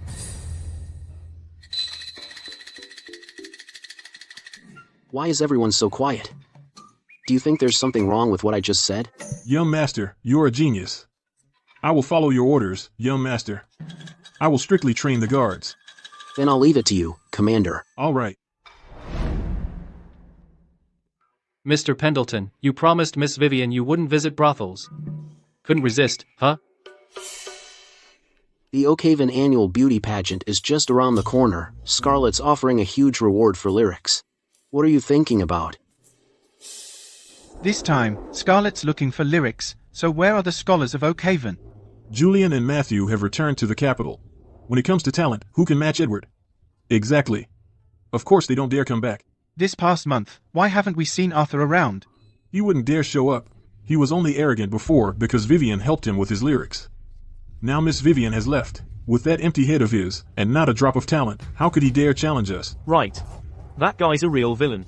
Without Miss Vivien, he's nothing at all. Yes. Which northerner just said that? Who said I'm nothing? If you're a real man, step forward. I said it. So what? Alan. Slap him. How dare you hit someone for no reason? You said I have no talent, right? Fine. Once Scarlett announces the theme, let's bet $100,000. You dare? No money, huh? Ask him to lend you $10,000. If you borrow more, I'm afraid you'll never repay it in your lifetime. You dare? Coward. Being arrogant requires capital. A useless fool who's all talk. You disgrace great scholar Harrison. And you disgrace all Northerners. Arthur. You. How dare you insult me? Don't get me wrong. I'm not just targeting you. I'm saying everyone here is trash. You. How can you talk like that? Which nobleman has such a big mouth, daring to call Northern scholars trash? Oh, it's Mr. Pendleton. It's been over a month since we parted at Oakhaven Academy. I've sent you many invitations, but you never came. If you don't show up soon, I'll be dying of longing. I tried to see you several times but couldn't. What have I, Arthur, done to deserve this? To make her care so much? My apologies, gentlemen. Now that Mr. Pendleton's here, I've got to spend time with him. All I'm hoping for is for him to bestow a poem. Miss, you need to be fair. Our poems may not be inferior to his. Huh? I just heard you're betting $10,000. How about this? I love betting too. I bet on Mr. Pendleton to win. Whatever you bet, I'll match it. Arthur, let's bet another $10,000. $10,000 is too little. Here's the deal, I'll take on, all of you. $10,000 from each of you. Do you dare? If you don't even dare to do that, then you're truly worthless. So, calling them trash. I wasn't wrong. Fine. Then I'll also put up $100,000. If you lose, you pay double. If Mr. Pendleton wins, I'll be yours for the night. If he loses, you owe me a night of pleasure. How about it? Miss, you're hitting me where I'm weak. I didn't even know what Mr. Pendleton's weakness was. I used to think you were a saint with no desires. How boring. The pleasures of this world. Have you ever tasted them, Mr. Pendleton? Enough. We'll take you on. We lost in poetry last time. If we lose again now, I'll be utterly humiliated. I gotta pick something that favors me, Mr. Pendleton. At the Oakhaven Literary Gathering that day, there was one final test left. Since we're meeting today, let's finish it. In poetry, I'm no match for you. But in parallel prose, you might not beat me. Agreed. Then please set the topic, Mr. Edward. Let's keep it simple. Write a travelogue, then. Sure. Miss, could you prepare the ink for me? With pleasure.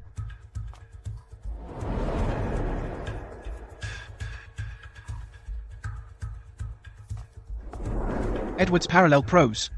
Even Master praised it greatly, said it was inferior. Arthur, you dare compare your parallel prose to Edward's? You're digging your own grave. Exactly. You stole the top spot from Edward back then. Today, I'm gonna see how you're gonna turn this around. Edward's writing is naturally clear and fluid. No young scholar can surpass him. Arthur, you should just admit defeat. It's a shame Scarlet got dragged into this because of you.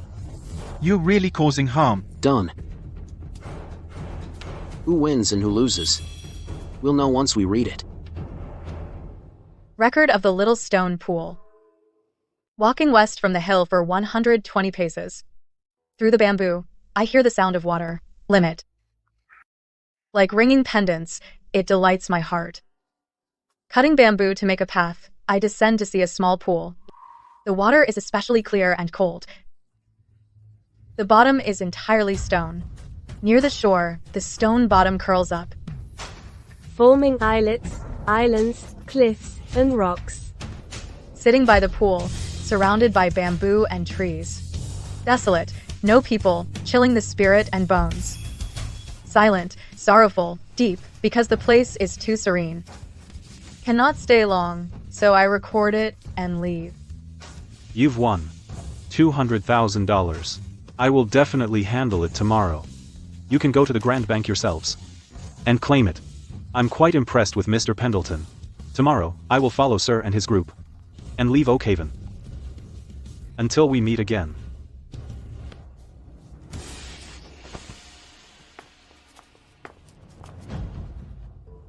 Congratulations on your victory. I also benefit from your success.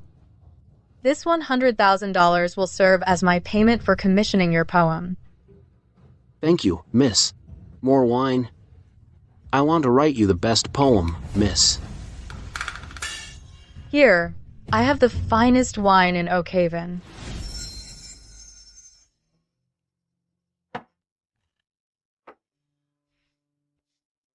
That's Scarlet. Thank you for today's help. The poem you wanted, I've already written it for you. Then, I bid farewell. It is truly a great honor to drink with you today, miss. Goodbye.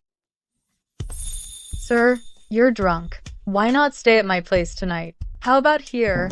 I am still pure even though I work in a brothel.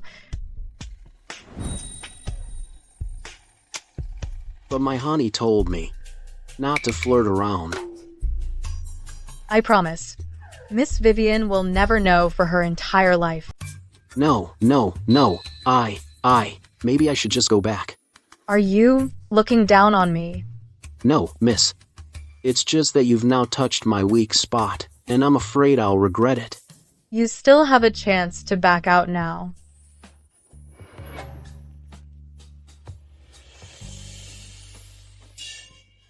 Miss, the truth is, I'm no saint.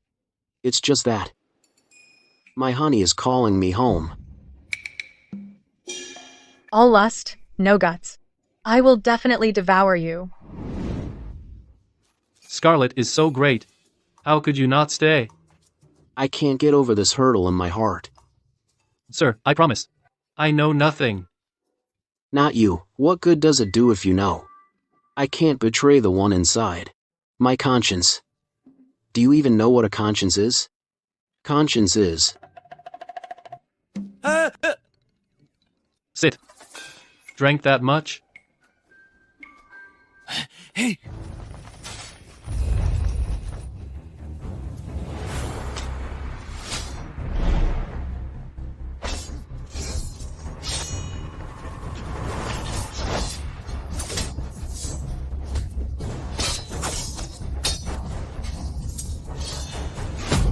Sir.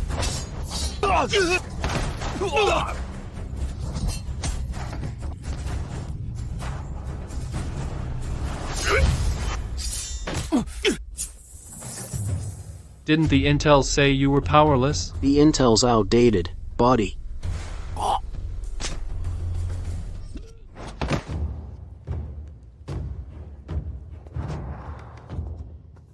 Sir, are you all right? I'm fine. I can still drink.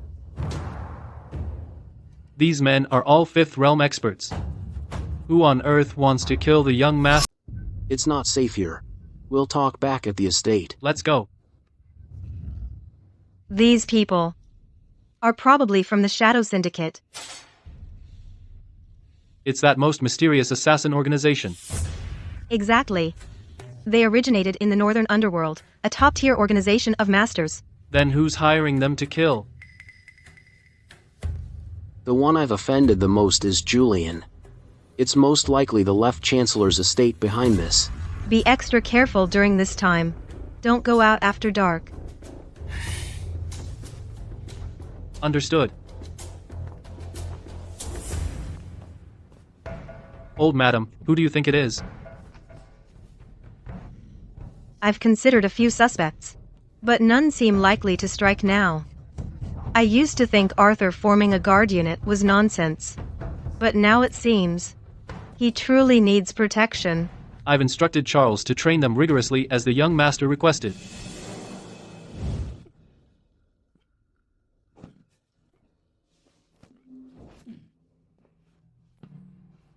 Charles. Any leads on who's behind it? Not yet. I've purchased horses in Liangzhou.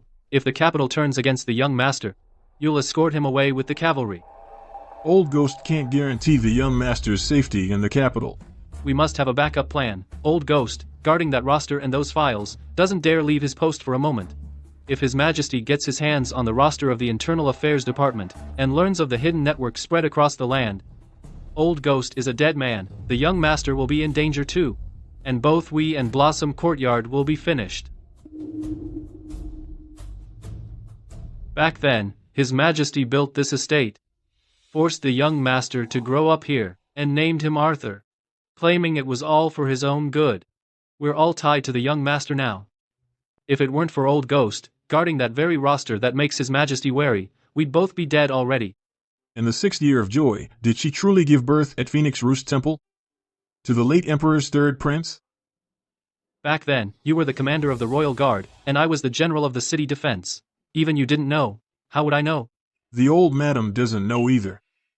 I don't know. Let it go. Even after over a decade. Just do your duty. If the late Emperor watches over us, the young master will be fine. If things get truly dire, we leave the Empire. Go where? The late Empress was the eldest princess of the North, own sister to the current Emperor of the North. If it truly comes to that, the North will be our escape route. Let's go. Let's check over there.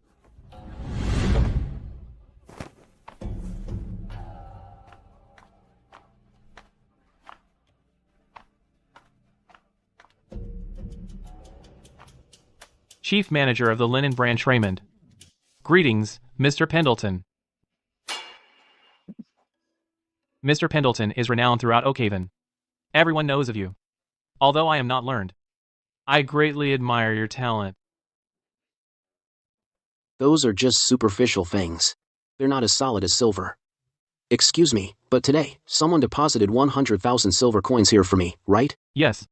This morning, someone deposited 100,000 here for you to withdraw. Miss Scarlet also left 100,000. Clerk.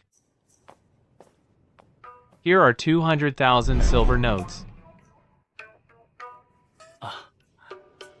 Thank you. I bid you farewell. Sir, please wait. What is it? There's a good business opportunity. Would you be interested in investing this silver? What kind of business? Since summer began this year, the South has had little rain and poor harvests. The Yellow River flooded, and half of the riverlands is affected. There are many refugees. Grain prices will surely rise next year. We stockpile grain and sell it during the gap between harvests next year. Your 200,000 could easily turn into $1 million. Your bank engages in such disaster profiteering deals. Aren't you afraid others will find out? Others won't know. I cannot do this deal. Why? It's about being content with small wealth. As for me, a little wealth is enough. As for such great fortunes, my conscience cannot bear it. I bid you farewell.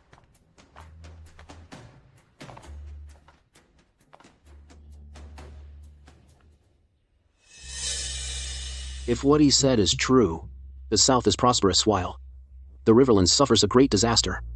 Many refugees will surely flock to the South. How many will flee to Oakhaven? And where can they go once they arrive? What's wrong, sir? Nothing. Let's go. Raymond, you lost. Congratulations, Chamberlain. It's not my victory. Arthur Pendleton won. Your Majesty was not mistaken. He rejected temptation and indeed possesses great wisdom, this young man. This young man will surely be highly valued when he enters the capital. Chamberlain, when will you go to Blossom Courtyard to read the decree?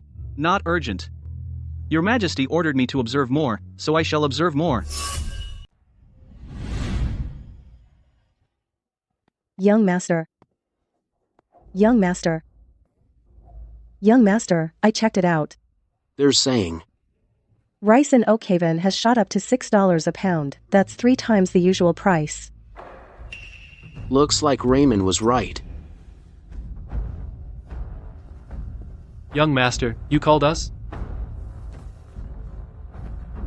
Go take some men to the grain mill. The grain mill? Planning to buy more grain, young master? No. Go buy up all the rice bran from the grain mill. But rice bran is for livestock. Buying this much. Young master, are you really planning to raise cattle and horses? Exactly. We need to raise a lot of cattle and horses.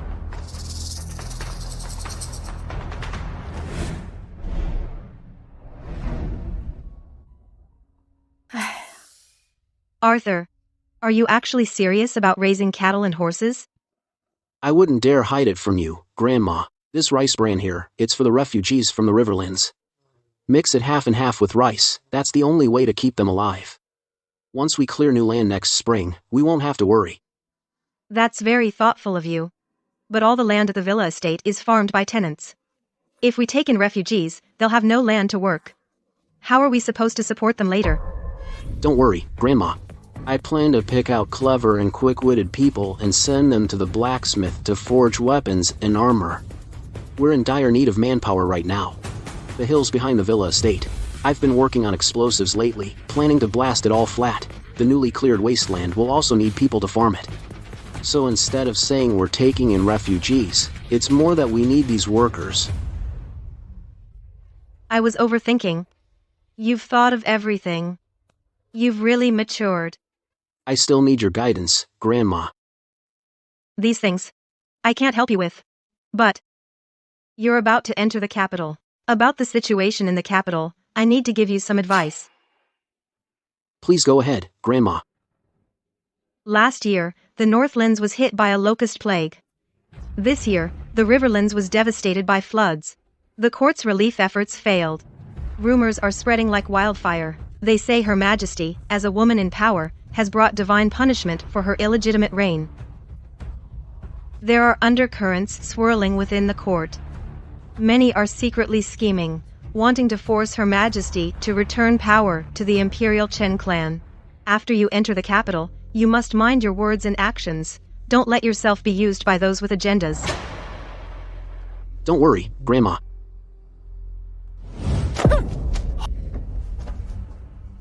Explain yourselves. Prime Minister, the court already sent relief grain. Why are the Riverlands refugees still wandering everywhere? Who ate that relief grain? Your Majesty, please calm yourself. That's not entirely accurate.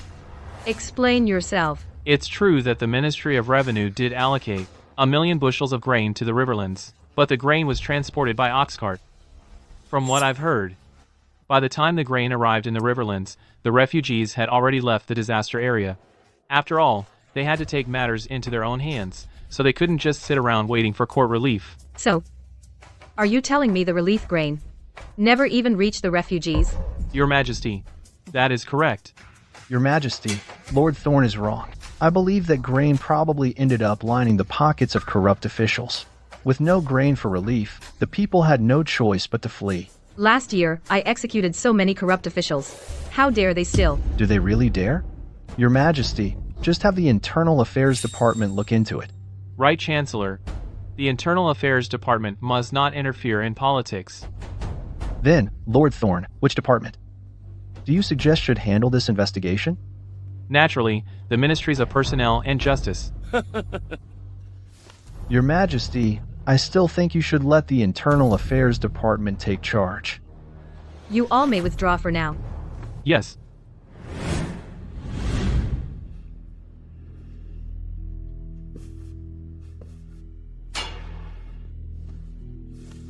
Greetings, Your Majesty. This room of yours. It's so dark, even in broad daylight. Can you really be comfortable here? I am a creature of the shadows. This place suits me perfectly. For years, I've barred the Internal Affairs Department from meddling in politics. Do you hold that against me? When the Internal Affairs Department was first established, it did not involve itself in governance. Its sole duty was oversight. It was Your Majesty's eyes. If Your Majesty no longer needs these eyes, then all I can do is close them. Unless Your Majesty issues a decree commanding me to open them and see. You do resent me. I wouldn't dare. Is there anything in this world you wouldn't dare? Tell me, why did Xiaoho Changxing end up at the Blossom Courtyard? And tell me, why a hall master from the 3 halls of internal affairs was in the state of Wei? Old Ghost, just how many more schemes do you have that I don't know about? What are you after? Your Majesty overstates the matter. All these years, I have never set foot outside. How could I possibly know about the things Your Majesty speaks of? Want to know why I didn't have Shaw deliver the imperial decree to Arthur? Don't get clever. The more you meddle, the worse it gets for him.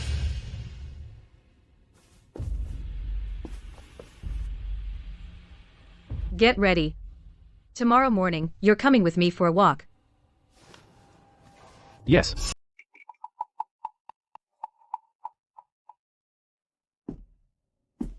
Chamberlain Shaw. What has Arthur Pendleton been up to lately? He has taken in all the thousands of Riverlands refugees who fled to Oakhaven. What did you say? He also bought up all the rice bran on the market, presumably to aid the refugees. He shows no interest in hoarding grain for profit, but instead spends his wealth to shelter refugees. In this world, can such a purely good person really exist? I just don't understand. If it's not for profit, then it must be for fame. I underestimated this young man.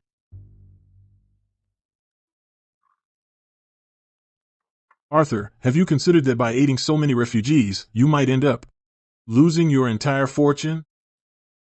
To rescue people from suffering, I would give up my wealth without regret. I believe that studying shouldn't be solely for gaining office and wealth, but rather for doing something meaningful. I consider this to be just that. Your words have taught me a valuable lesson. The scholars of Oakhaven heard of your righteous act, spontaneously raised funds, and entrusted me to bring them to you.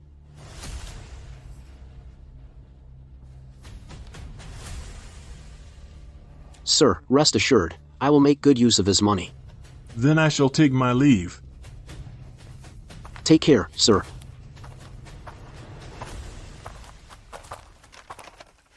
Please, miss. Miss Scarlet, what brings you here? I heard that you've taken in refugees. Though I'm a courtesan, I still wish to contribute in my small way. Well, at yesterday's Beauty Queen competition, the girls raised $80,000 through a charity performance. Please accept it. Thank you, miss. If there's nothing else, I won't disturb you further. I must take my leave.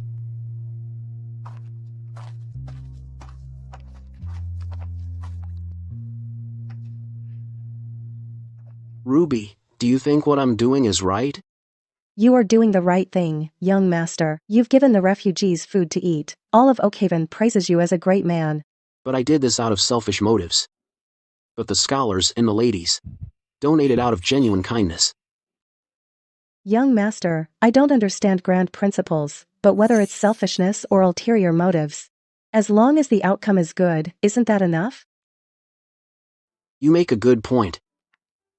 I've learned something. I was just speaking off the cuff. How could I presume to teach you anything? Since you find it reasonable, I'm very happy. It is.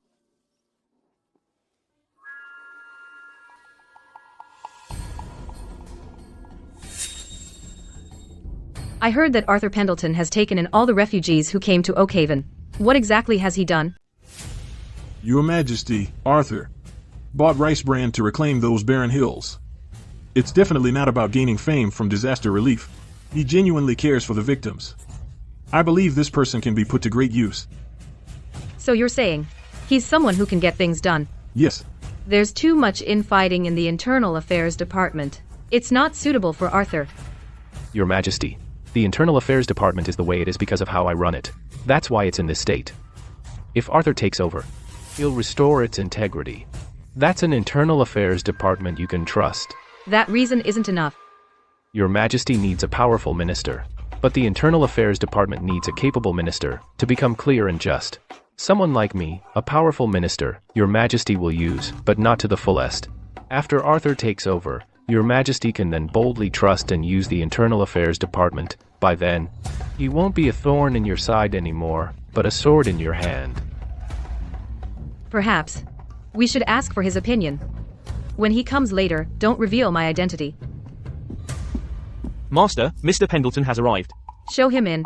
Yes.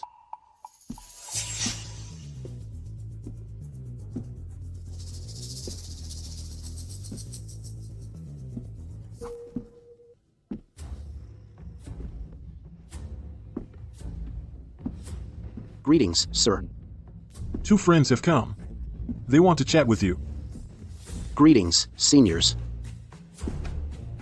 You've taken in all the disaster victims. Aren't you afraid that in the court, someone will be displeased with you? Whether they like it or not, what's that to me? As long as the victims and I are content, that's all that matters. The court issued disaster relief grain. Why would the victims flee to the south? There are corrupt officials in between, of course. It's so obvious. Disaster relief always gets embezzled. Is there no way to solve it? Yes, there is. As long as the right methods are used, it can be done. What method?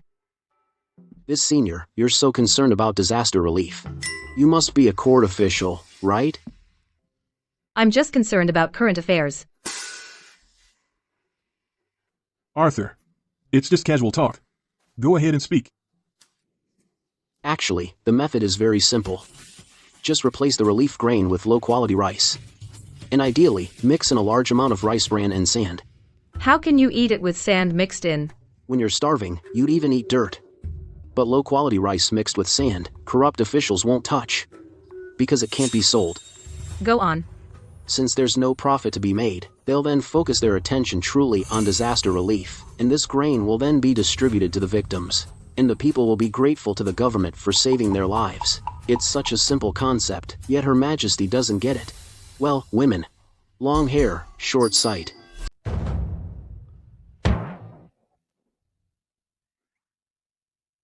No. I wasn't talking about you, senior. You look like a smart businessman. Just by looking at your place, I can tell your business is huge. Mind if I ask what kind of business you're in? Our family business is indeed quite large. We do all kinds of business. So if there's a chance later, I'd love to collaborate more with you, senior. Great. You're not worried I'm just a woman with little experience. And you'll end up losing money? Senior, you look like a smart businessman. In business, profits and losses are normal. Don't worry, if there are any losses, I, Arthur, won't say a word against you, senior, not even a single word. Now, natural disasters in the Empire are frequent. People everywhere say it's because a hen is ruling the roost. What do you think? How did we end up talking about state affairs again? Are you sure you're not a court official? No. Well, actually, natural disasters are just bad luck from above. They've got nothing to do with us. Believe it or not, if someone else were emperor, the outcome would be the same. So, in your opinion, with the court being so corrupt, what should be done? Since the court is so corrupt, why not establish a separate government office? It would be independent from everyone. In that case, it would be like a sharp sword hanging over every official's head. Even though afterwards corruption would still exist, it would definitely be much better than the current situation. What you're describing is exactly the old Internal Affairs Department. Let's go. We should leave.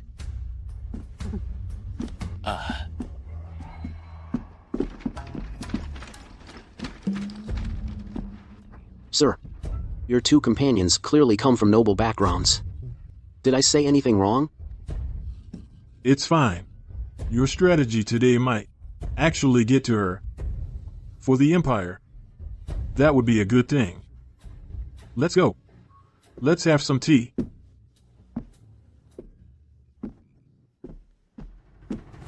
I never imagined they'd be so brazen.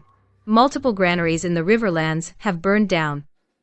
They probably even burned the account books, then pin it on a few minor officials, making it impossible for me to investigate. I originally thought the enemies were barbarians and rival nations. Now I see. The true enemy is the officials in the court. If your Majesty investigates personally, there are indeed difficulties. Having someone else might work. Who? I recommend Arthur Pendleton. Now the Internal Affairs Department can't interfere in politics. He's come up with a new idea. Why not let him try, Your Majesty? Don't you want him to take over the Internal Affairs Department? I naturally hope so. But I want to ease Your Majesty's burdens more. I only ask that Your Majesty promise that in the future, you'll still entrust the Internal Affairs Department to Arthur. I promise you. Thank you, Your Majesty. But let me remind you. What he shouldn't know must never be revealed to him. Should you die, or should anything happen to him, how will you face him in the underworld? Don't come blaming me then. I understand. By the grace of God, the Emperor decrees, we have heard of Arthur Pendleton of Oakhaven, who possesses exceptional talent. We are greatly pleased. Your name is bestowed by me.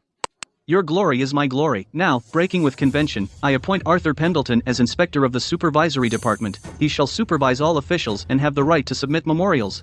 He may participate in court discussions but is controlled by the cabinet. That is all. Long live the Emperor. My surname is Shaw. Congratulations, Inspector Pendleton. Chamberlain Shaw. So when do I start? As soon as possible. His Majesty orders you to thoroughly investigate the failed disaster relief in the Riverlands, the embezzlement of relief funds by officials, and the suffering and displacement it has caused the people. Understood. Then, I shall bid farewell. Take care. Take care, Chamberlain Shaw. Take care. Grandpa, Grandma. As for this inspector, what grade is he? Our dynasty originally had no supervisory department, nor did it have this position. Could it be that she from that day? Grandpa, I have another question.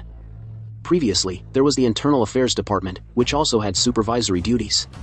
Why was it later forbidden from interfering in politics? The Internal Affairs Department began in the previous dynasty. It was originally composed of eunuchs as a supervisory agency, but during its supervision, it extorted and suppressed dissenters. It faced opposition from all officials. So during Emperor Magnus's time, its supervisory power was revoked. Later, many outsiders were recruited.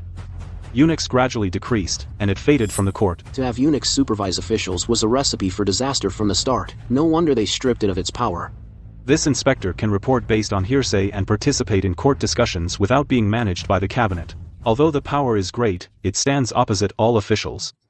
Sweetheart, this is not an easy position. This isn't just difficult, it's like pouring oil on a fire. The corruption in the Riverlands is not something a minor official can decide. It's bound to implicate high-ranking officials, maybe even from the palace itself. What do we do? The imperial decree is already here. Let's just tear it up. Don't worry, Grandpa, Grandma. I'm not under the cabinet's thumb. Lord Thorne can't control me, either. If things go south, I'll bail right away. Okay? That's good. That's good. Then we can relax. Remember, in the capital, if anything feels off, return to Oakhaven at once. Don't worry, Grandma. I will.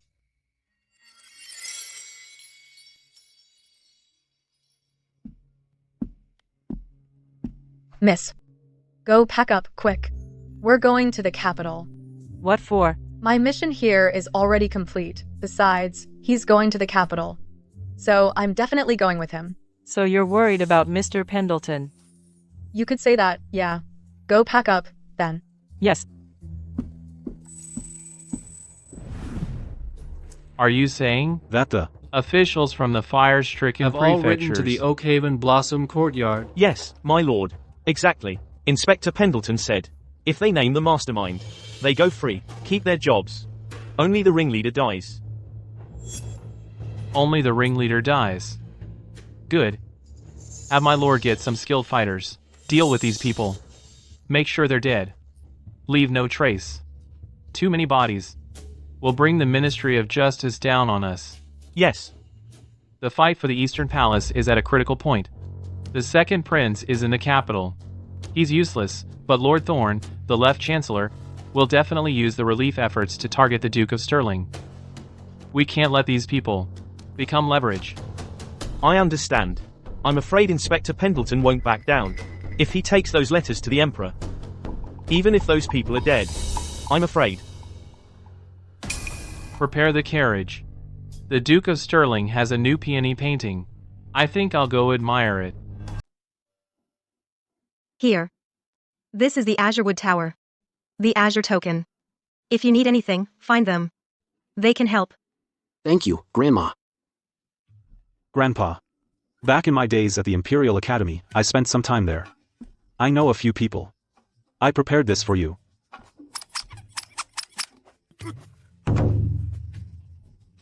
I almost forgot. Here it is. Thank you, Grandpa. This is for my grandson. No. It's for me. Why are you stuffing it in your pocket? Focus on the important part.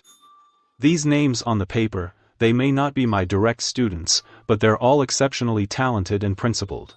Whether you can use them is up to you, all right? I understand, Grandpa.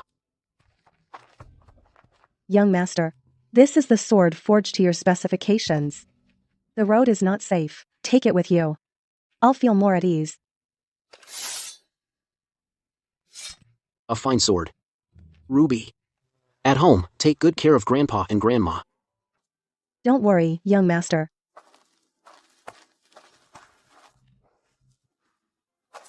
Well then, I'll trouble you, Commander Saihu. I love leading troops. And I hope they can follow you out of Oakhaven. Have a safe journey. All right. Aren't you coming with me, Silas? No, young master. My old legs aren't what they used to be. I'm better off staying at the villa. All right then. Grandpa, Grandma. At home, you must take good care of yourselves. That was $2,000 he just gave you.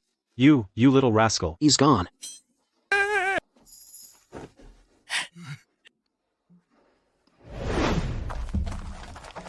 Stop. Miss Scarlet, what are you doing? I'm also going to the capital. Mr. Pendleton, may I ride with you? Fine, get in.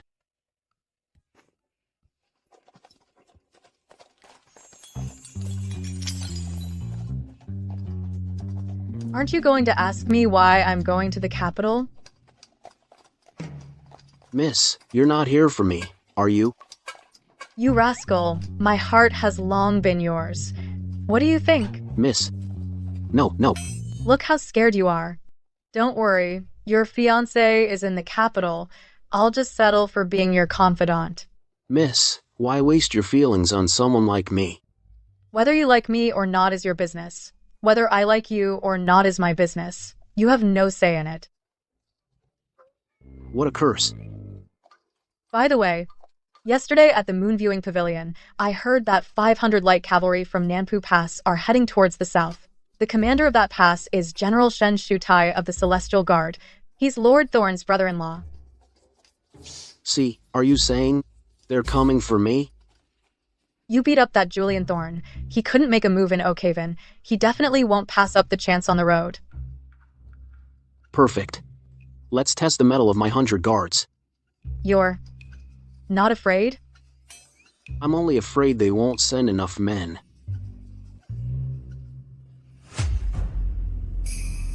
That Arthur Pendleton really doesn't know what's good for him. How dare he refuse me? I sent someone to Oakhaven to show him the situation, yet he completely ignored it. Your Highness, since he won't take the righteous path, then let him walk the path of doom. Jian Shu, I'm not refusing to help you. I just never expected Arthur to be so disrespectful.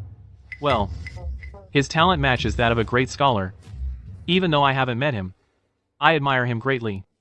At the Oakhaven Literary Gathering, he single-handedly defeated the Northern Scholars. Who in the entire Empire could match that? He even dared to beat up Lord Thorne's grandson, Julian, such defiance against power. How many would dare to do that? Truly a talent worthy of your Majesty's favor.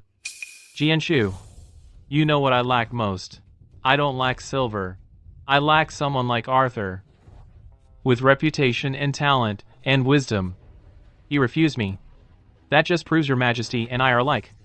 We both saw his true worth. As for the mess in the Riverlands, as the governor, you cannot escape blame. Your Highness. You embezzled the relief grain, leaving victims displaced and corpses everywhere from starvation. You've disappointed me greatly. Your Highness. I know I was wrong. I beg your Highness for a way out.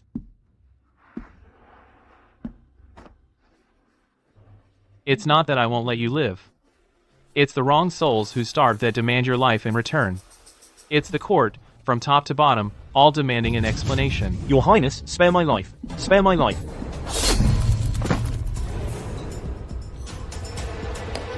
Cut off Jian Shu's head.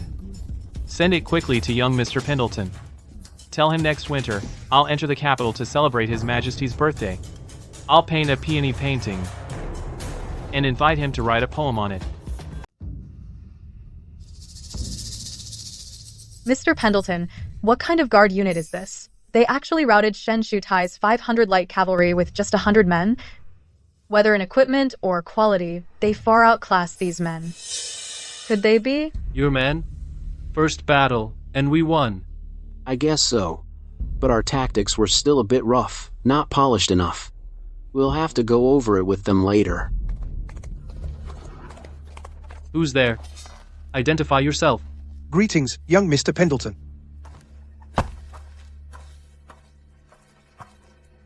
Greetings, young Mr. Pendleton. Duke of Stirling has sent a gift for young Mr. Pendleton. Please accept it.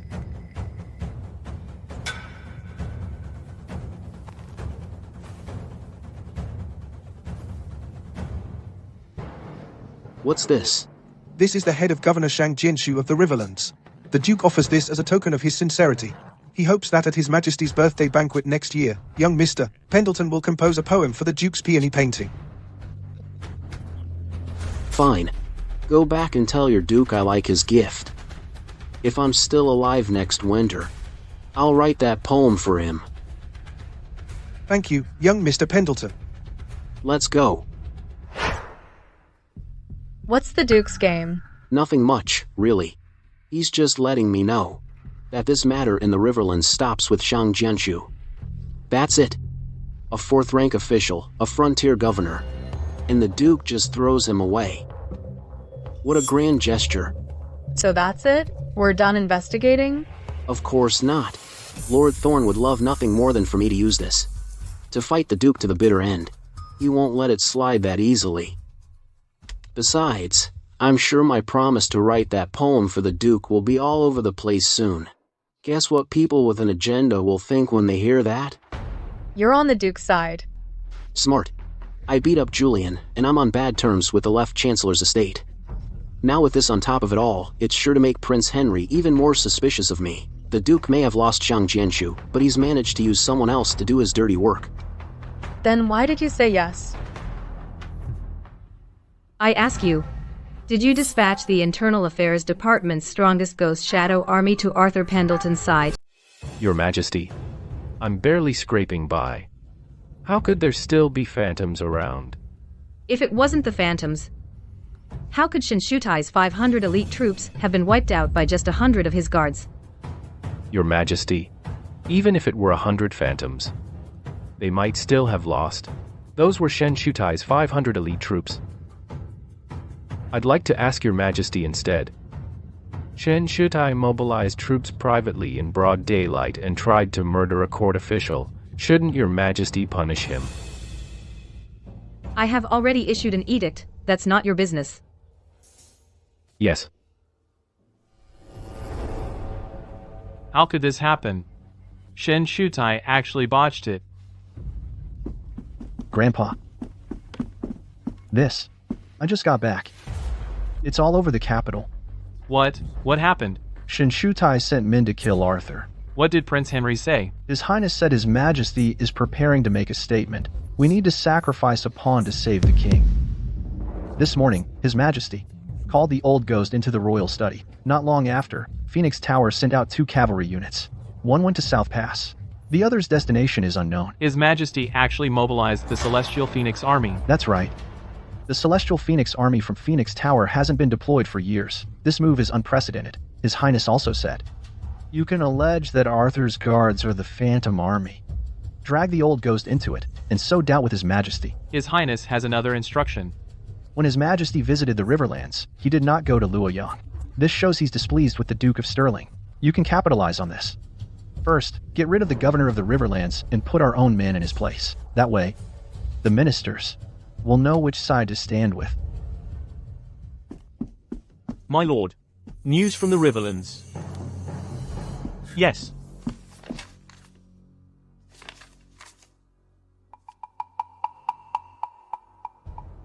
Damn. Such important news, and it only arrives now?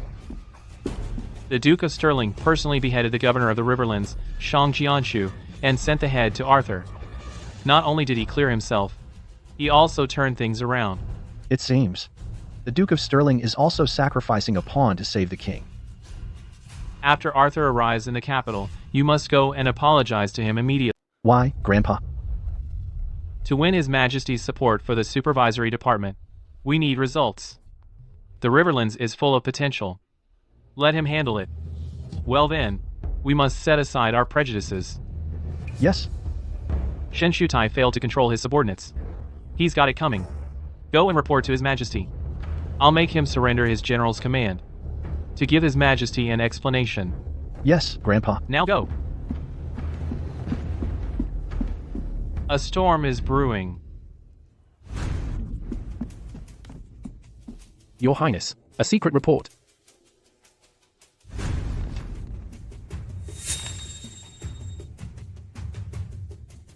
Arthur has that much power? Is His Majesty backing him? Or is that old ghost helping him?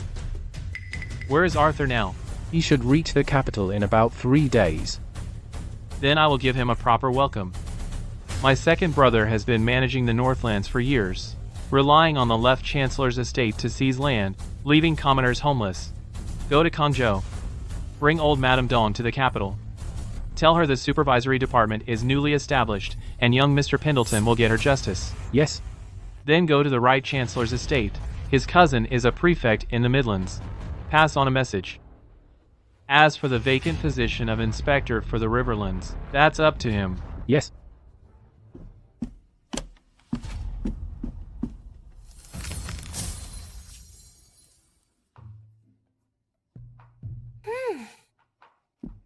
This villa.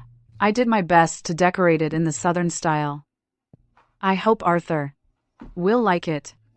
Vivien, your fiancé was ambushed on the road yesterday. Did you know? Ambushed? Where? Was he hurt? Take me to him now. He's fine. What are you so worried about? Really? He had over 100 guards with him. They took on Shen Shitai's 500 cavalry and wiped them all out. The whole capital is talking about it. Then why didn't you tell me last night? You had me running errands all day. I only heard it from my brother when I got home, and that's how I found out. I always knew there was something special about Arthur. You've worked hard. My treat today, a big feast. Come pick up Arthur with me. And why should I? The capital is his home. He's coming home.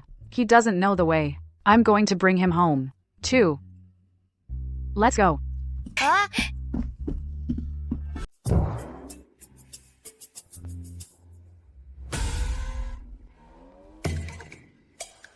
My heart isn't great.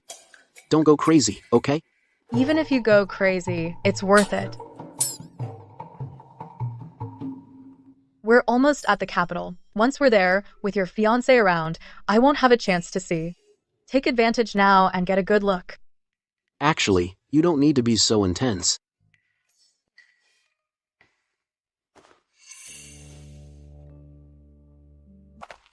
Young Mr. Pendleton, you've had a long journey. Prince Henry has prepared a banquet here to welcome you.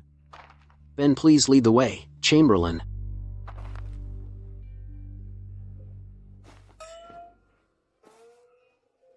It's fine. Wait for me to return.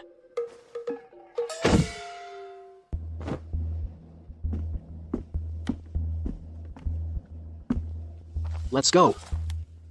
Sir, I'll accompany you. No need. You can wait here for me. Yes. Young Mr. Pendleton, please.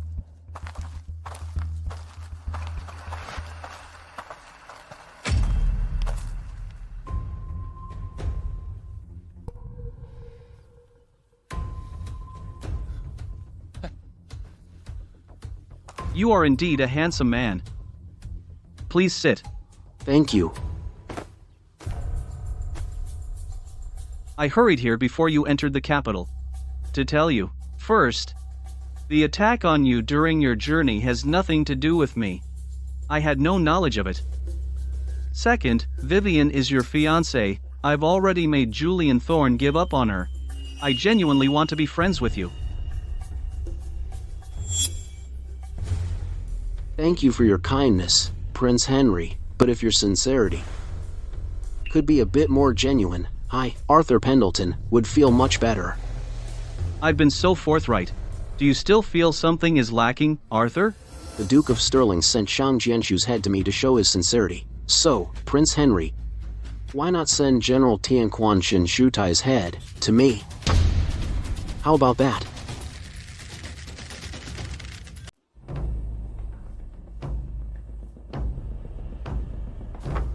Give me 5 years, I'll bring Shin Shutai's head to you. How's that?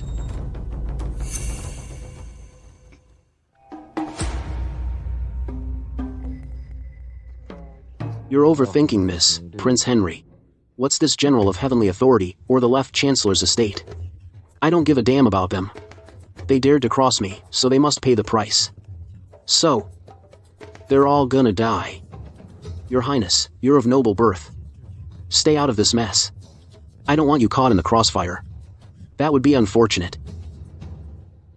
Thanks for the tea. I'm leaving.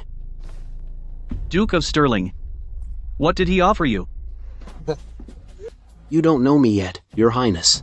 I serve only Her Majesty, and I obey only Her Majesty. I won't choose you or the Duke of Stirling. I'll remain an independent minister. I won't form any factions. You, as a friend, I'm determined to have. I won't stand in your way. Just go ahead and take down the left Chancellor's estate and Shunshutai. I'm eager to see what you can do. Thank you, Your Highness. What an independent minister. Her Majesty truly has a discerning eye. As an inspector of the supervisory department, Arthur Pendleton knows he can't get too close to Prince Henry. Being an independent minister is tough. Go. Give him my umbrella. Understood. Such a pity. He's a real talent. Why so stubborn? Your Highness, Inspector Pendleton is young, just a naive scholar. Once he hits a wall in the political arena, we'll see if his backbone holds up. 2 years. If he can't be useful to me, then...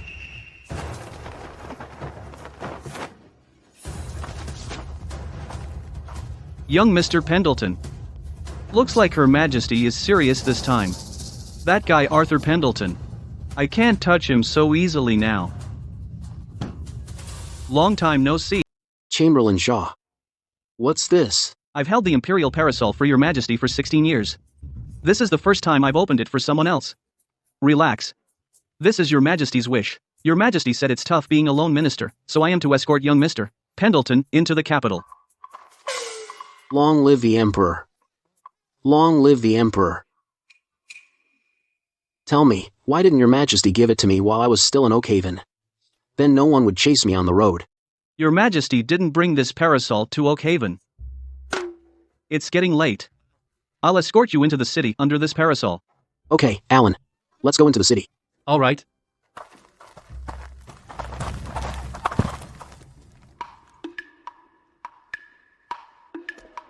Honestly, thank you for your trouble, Chamberlain. No trouble at all. I'm just running errands for Your Majesty. Your Majesty grants you 3 days of leave. After you've rested enough, I'll send someone to the Westlake Villa to escort you into the palace. The Westlake Villa was granted to me by Your Majesty? No. Your Majesty isn't that generous. It was bought by your fiancée, Vivien, a few days ago.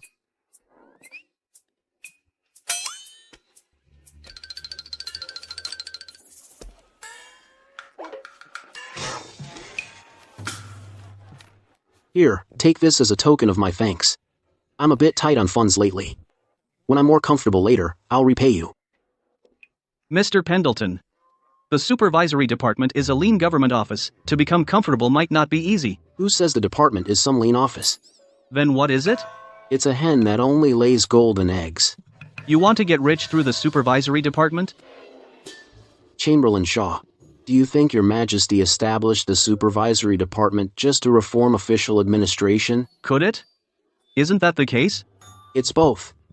Your Majesty wants to use the supervisory department to amass wealth. The national treasury is depleted now. As her ministers, we must share her burdens, right? Is that really what Your Majesty meant? Please report back to Your Majesty that the supervisory department will become her money tree. But to achieve that, Your Majesty must agree to 2 things. First, the personnel of the supervisory department must be selected by me personally. The Ministry of Personnel cannot interfere. Otherwise, they won't be my people, and I won't be able to use them effectively. The second thing is crucial. The supervisory department will be self-sufficient. The money it generates will be a 40-60 split between Your Majesty and me. The department gets 40%? That's huge. Your Majesty gets 40%. His Majesty gets to keep 40%. Where are you going? We've already escorted young Mr. Pendleton into the city. I'll take my leave now. Look, His Majesty went to all this trouble to put on such a show. You can't just bail now. This show is plenty. I guarantee no one will dare mess with you again. Thing is, I've really enjoyed chatting with you on the road. How about you walk me a little further? Walk you. All right. Fine, I'll walk you a bit more. Wait a moment. What is this?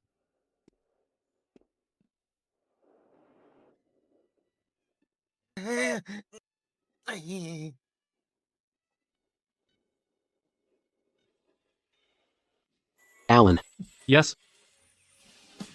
tell everyone. Inspector Arthur Pendleton has arrived.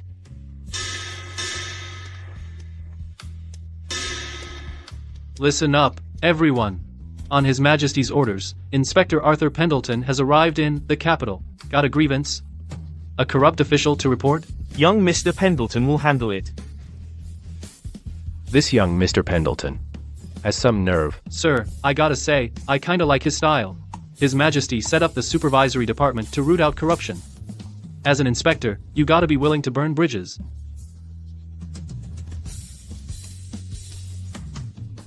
It seems Prince Henry failed to recruit him.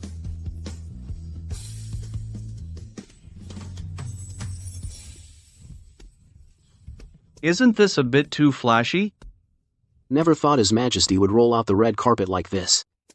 If I'd known, I would have brought some banners to really make a scene. Young Mr. Pendleton knows how to ride the wave. If His Majesty lends you his umbrella, you better make it rain. Am I right?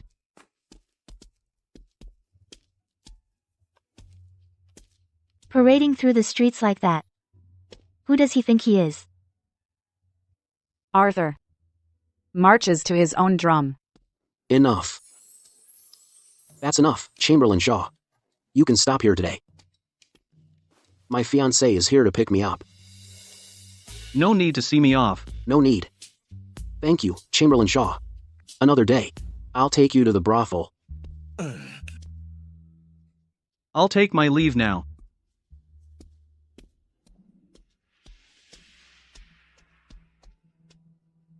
Honey. I missed you so much. So much. I've been thinking of you every day in the capital too. You must be tired from the journey. I've tidied up the courtyard. Would you like to see it? Not so fast. I'm taking you somewhere. Where?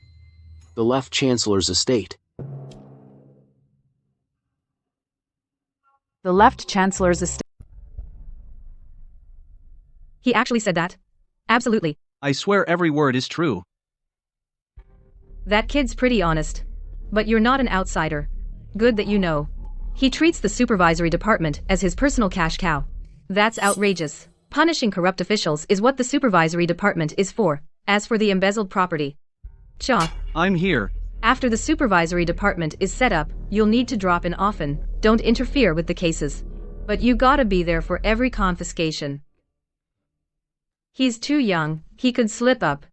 You gotta make sure all the confiscated property ends up back here. But young Mr. Pendleton claims the supervisory department and Your Majesty have a 40-60 split. I get 60%. You get 40, the 60% is for young Mr. Pendleton. No way. That kid. After the court assembly, bring him to me. I'll obey your command. Your Majesty. Young Mr. Pendleton's team is heading to the Left Chancellor's estate. What is he doing at the Left Chancellor's estate? I don't know. Keep watching. I want to see what he's up to. Yes. Tell me. Do you think he'd dare to smash Lord Thorne's gate? If he actually smashes it, will Your Majesty punish him?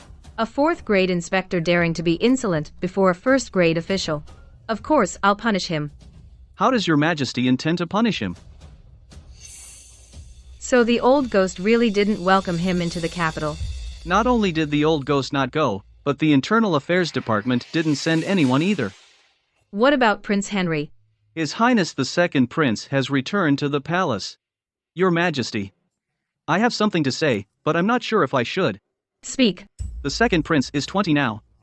It's time he was ennobled as a duke. It's no longer fitting for him to live in the inner palace. It is indeed time to ennoble him. I'll issue the decree at the court assembly on the 1st. Go and summon Lord Thorne to me. Yes. Mr. Quinn, you are the youngest great scholar in the Empire, brilliant and talented. Why stay at the Hermitage Academy, Great Scholar Quinn, as a mere lowly instructor? Are you really not considering the suggestion I just gave you? Thank you for your kind offer, Right Chancellor. I truly have no interest in the political arena. I'm happy just writing articles. You're afraid Lord Thorne's influence is too great. You'd be constantly constrained if you entered officialdom, right? Let's not discuss such matters today. Let's play chess. Right Chancellor, Mr. Quinn, something terrible. Young Mr. Pendleton is heading to the Left Chancellor's estate. Right Chancellor, guess. He's going to the Left Chancellor's estate. Is he going to kneel? Or to kill? Such audacity. Not audacity. Wisdom. What do you mean? Simply put, he's asserting his authority. But he's just a 4th grade inspector. How dare he challenge a 1st grade chancellor? That's not asserting authority. That's a suicide mission. But Mr. Quinn, how do you know he's not there to apologize? If he backs down, Lord Thorne will accept the olive branch. They can coexist peacefully.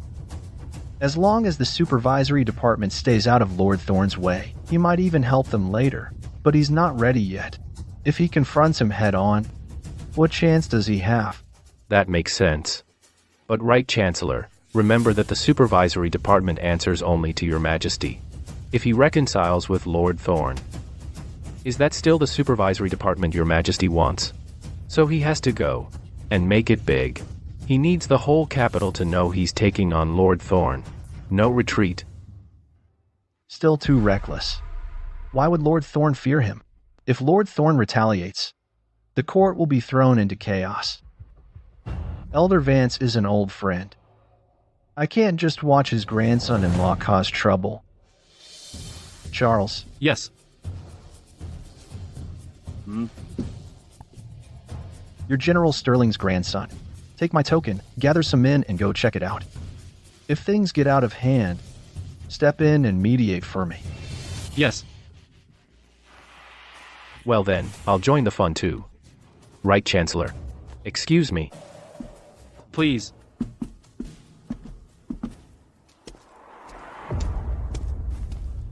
Adoptive father.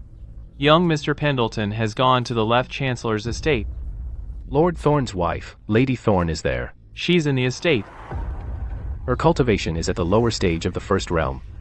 If she goes berserk. Take this. Go to the Left Chancellor's estate, now. Place this needle before that old woman. Yes.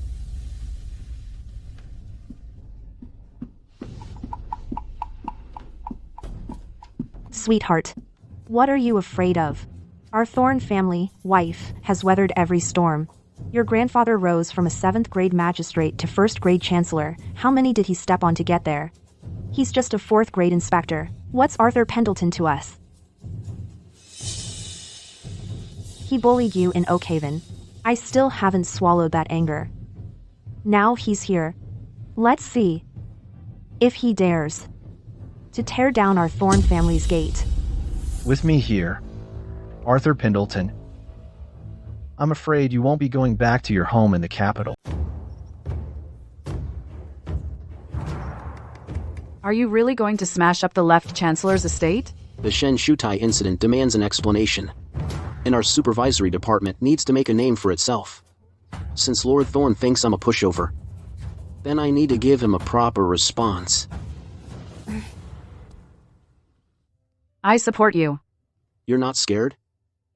Honestly, I was a bit worried. But since you've made up your mind, then I'm not scared either. Good.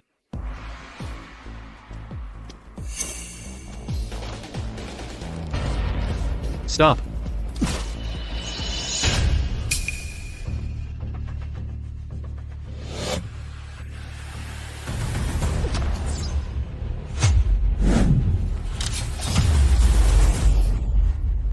Young Mr. Pendleton.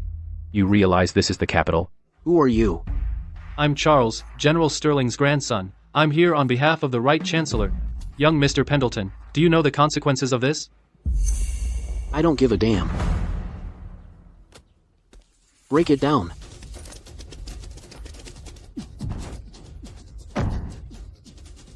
Mr. Quinn, what now? Young Mr. Pendleton has already burned his bridges. There's no stopping him now. Let's just wait. I'm curious. That old madam at the Left Chancellor's estate has a hot temper. But why hasn't she made a move yet?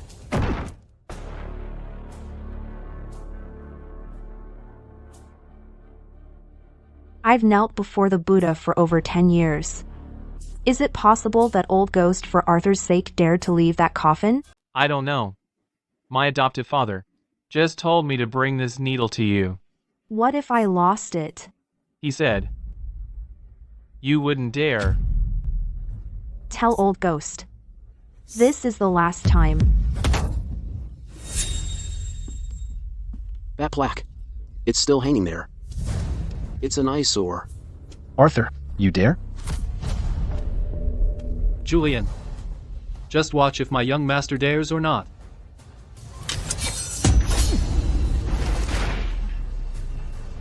Brat, I swear I'll never rest until you're gone.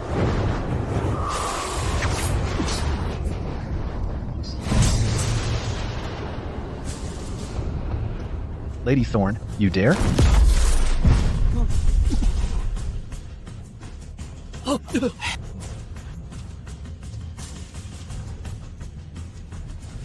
You've got quite the collection. But today you humiliated the left chancellor's estate. No one can save you now.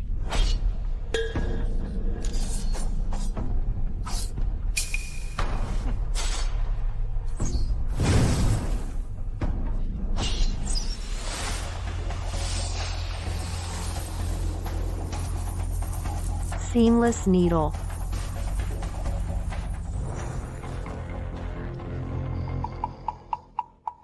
Old ghost. Don't push it too far. Seems like it's over. Old ghost intervened. Who knows? Let's move. Back to chess. Move along, move along. Stop watching, stop watching. Young master, don't be angry I didn't come to the capital with you. I really had no say in the matter. I followed you all the way. I'm just relieved to see you're safe. I might have been spotted earlier. Julian, listen to me. Don't ever let me see you in the capital again. Or else, I'll beat you up every single time. Got that? Give Lord Thorne a message. The Shinshutai case is far from over. Go home.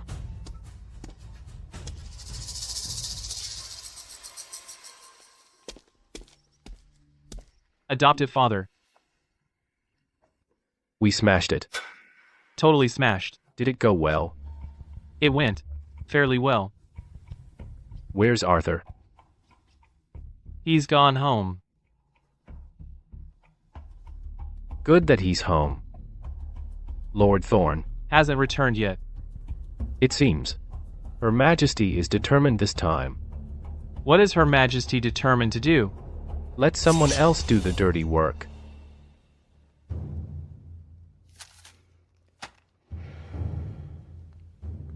Lord Thorne. I am here. Arthur Pendleton arrived in the capital today, did you know? Yes, Your Majesty, I know. Good, you know. He's back. Are you disappointed? Your Majesty, how could I be disappointed? Your Majesty established the supervisory department and appointed young Mr. Pendleton as inspector. It's a brilliant strategy for ruling. I am genuinely pleased. Really? Corrupt officials are the parasites of the state. I also despise them deeply. The Ministry of Justice lacks manpower, leading to oversights. The supervisory department will compensate for it. I fully support it. Young Mr. Pendleton is upright and talented, worthy of being inspector. I've already deliberated on candidates for the supervisory department. Tomorrow, I'll draft a list for Your Majesty's approval. With capable ministers assisting, official administration will surely be clear and upright. Good that you think so. But as for the candidates for the supervisory department, Arthur Pendleton and I have already agreed. He'll choose them himself. You needn't worry about it. Your Majesty, this doesn't follow the rules. Without selection by the Ministry of Personnel and Your Majesty's review, it might face criticism from court officials. I've considered all of that. Today, I called you here not to discuss, but to notify you. Since Your Majesty has decided, I won't say more. If young Mr. Pendleton needs to transfer personnel from the government office, I will certainly provide full support.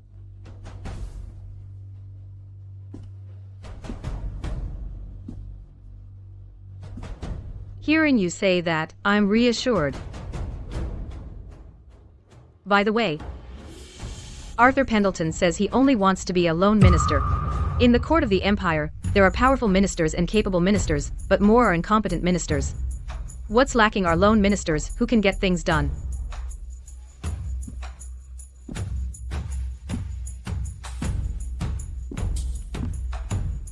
When I ascended to the throne, I appointed you as Left Chancellor. I'd like to ask you a question. Are you a powerful minister, a capable minister, or a lone minister? Your Majesty, I am neither. Oh? Then what do you consider yourself? I am Your Majesty's loyal minister. Good. He is my lone minister. You are my loyal minister. That's good. You may leave. Serve as my loyal minister. Thank you, Your Majesty. I shall retire. By the way, what rank did Julian achieve in the autumn exams? Your Majesty, he performed quite well this year, ranking 13th. What are your thoughts? Although he is my grandson, he must still follow the rules and be selected by the Ministry of Personnel. If he can remain in the capital, that would be best. If not, he could serve as a magistrate elsewhere. That would also be acceptable. Let him stay in the capital. His talent is commendable. First, send him to the Imperial College. Thank you, Your Majesty. Prince Henry is no longer young. Recently, the ministers suggested he should be ennobled as a duke. What do you think about where this fiefdom should be located? I believe a piece of land should be selected between the Midlands and the Northlands. So when Your Majesty wishes to see His Highness, you can meet him more quickly. I understand. You may leave. I shall retire.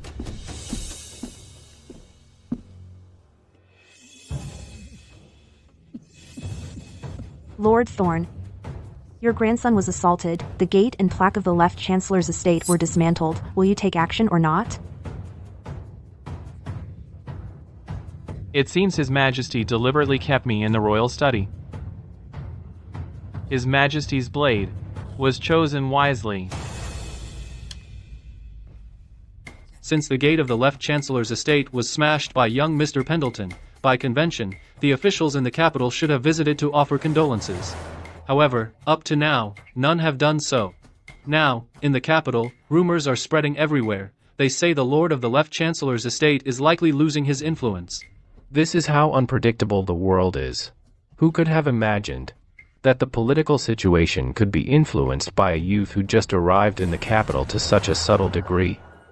Mr. Quinn said the world is unpredictable. So, do you think Arthur can overthrow Lord Thorne?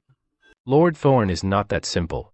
He appears to have lost a round, but in reality, he's retreating to advance.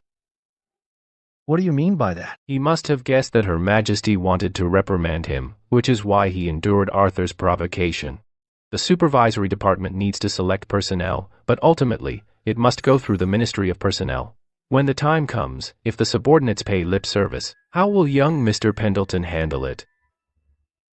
If he ends up accomplishing nothing, and Her Majesty is disappointed, Lord Thorne will kick him while he's down. If he can escape unscathed, that would already be good enough. By then, Her Majesty will instead rely even more on the Left Chancellor's influence. Is there really no other way? So, according to what Mr. Quinn said, this has become a dead-end game? Young Mr. Pendleton's talent is no less than that of a great scholar. Perhaps he has a solution we haven't thought of. Sir, you've seen right to the heart of the matter with a single glance. I am impressed. I am Arthur Pendleton. Greetings, sir. Greetings, Right Chancellor. That old fellow Richard Pendleton is truly fortunate to have such a fine grandson like you. Since arriving in the capital, I've been swamped with affairs and haven't had a chance to pay you a visit in time. I hope the Right Chancellor won't take offense. It's fine. Have a seat. You suddenly came to see me. Surely you didn't come just to visit this old man, did you? Actually, my purpose for coming is quite simple. I wish to recruit both of you. I want to invite both of you to join the supervisory department. Really? Young Mr. Pendleton, are you aware that official appointments must go through the Ministry of Personnel selection process? Rest assured, sir. I have already obtained Her Majesty's consent. The selection of personnel for the supervisory department is entirely up to me. The Ministry of Personnel cannot interfere, so now I can answer the question you asked at the very beginning. The Left Chancellor's hand cannot reach into the supervisory department, so naturally, he can't control me. Then, may I ask, young Mr. Pendleton, what is your vision for the supervisory department? It's like this. Besides supervising officials, the supervisory department also holds the ultimate power of sentencing and trial. Therefore, I plan to divide it into 3 divisions: execution, patrol, and trial. Each division will have its own responsibilities and they will cooperate with each other. I have already submitted these plans to Her Majesty, and she has agreed. So you already had it all figured out. No wonder you were able to persuade Her Majesty to establish the supervisory department. One last question. How did you find Charles and me?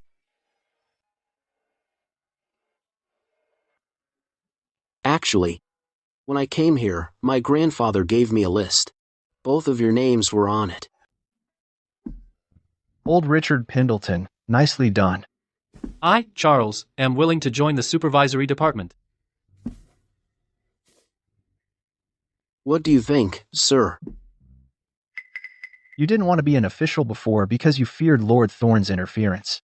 But now, the supervisory department is such a great opportunity. Do you really want to let your talent go to waste? I'm already over 50. A teacher at 50. Going to the supervisory department. What could I possibly do? Don't worry, sir. I already have a candidate for director of the execution division. And Charles, I intend to have him serve as director of the trial division. Sir, please come and be my advisor. Advisor? The affairs of the supervisory department are numerous, and I, personally, am rather lazy, so I really need someone like you, sir, a steady and reliable person, to come and help me fill the gaps. If that's the case, then I'll entrust myself to you, young Mr. Pendleton, from now on. So let's work together to bring back a bright and clear sky to the Empire. A bright and clear sky, indeed. Today, we happen to have a joyous occasion. I will host. Let's drink until we're thoroughly drunk.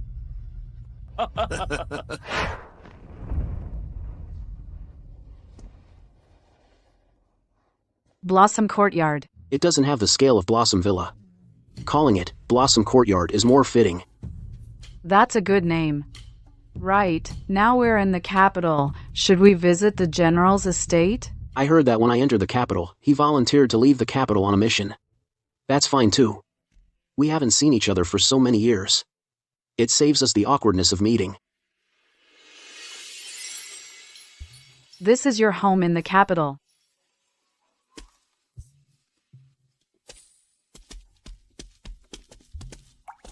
Blossom Courtyard. A good name. I didn't expect that coming to the capital would make me live closer to him. Head of the family. A secret letter.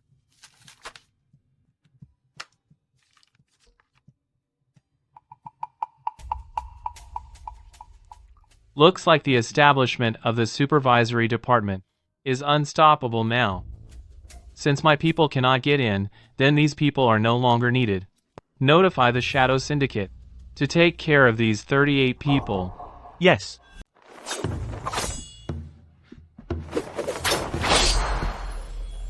Greetings, young Mr. Pendleton. I am Raymond from the Internal Affairs Department. So, you're from the Internal Affairs Department, Manager. Pleasure to meet you. Young Mr. Pendleton, you've met many people. In fact, many of them are from the Internal Affairs Department. You just didn't know it. I didn't know you were coming. What brings you here? No need for formalities. I'm here to tell you 2 things. I want to tell you, young Mr. Pendleton. Go ahead. First, Lord Thorne intends to take action against the 38 people you visited. He is ready to strike, and they've all been placed on an assassination list. Among these 38 people, 18 agreed, and 20 refused. The Internal Affairs Department will secretly protect those 18. You needn't worry, young Mr. Pendleton. What about the remaining 20? Since they refused to stand with you, they're on their own. But these 20 people, their deaths are on my hands, aren't they? They turned you down. They deserve what's coming. The second matter. There is a place west of the palace, a vacant palace that is quite nice. It happens to be perfect for your supervisory department.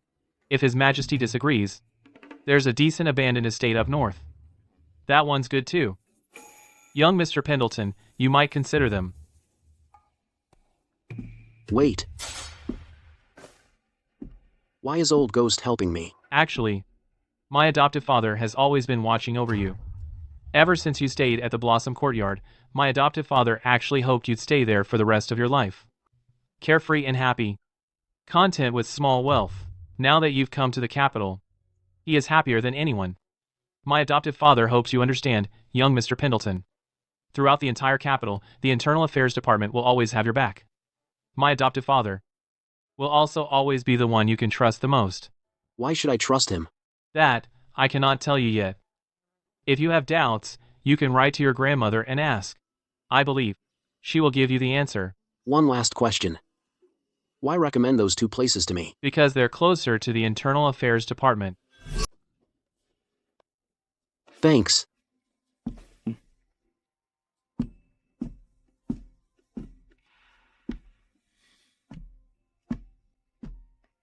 That old geezer, being the director of the Internal Affairs Department. Why's he treating you like that? I don't know. Maybe that's just his way of trying to win me over. Guess I really ought to write a letter and ask Grandma about it. I didn't expect Lord Thorne's retaliation to come so quickly. What do we do now? Don't worry. Since that old geezer promised to protect them, he'll keep his word. Since Lord Thorne wants to pull the rug out from under us, then we'll give him a taste of his own medicine. Greetings, Lord Thorne. No need for formalities, everyone. Please, sit. You're all top scholars who passed the imperial exams. The future talent and hope of our empire. Seeing you all is like watching the sunrise. It fills me with joy. You're too kind, Lord Thorne. We still have much to learn. We humbly request your guidance in the days to come. I have reviewed all your official commissions for the Ministry of Personnel. They are all quite impressive. If we go by the standard process, it'd be a waste of talent, so I've considered a few posts.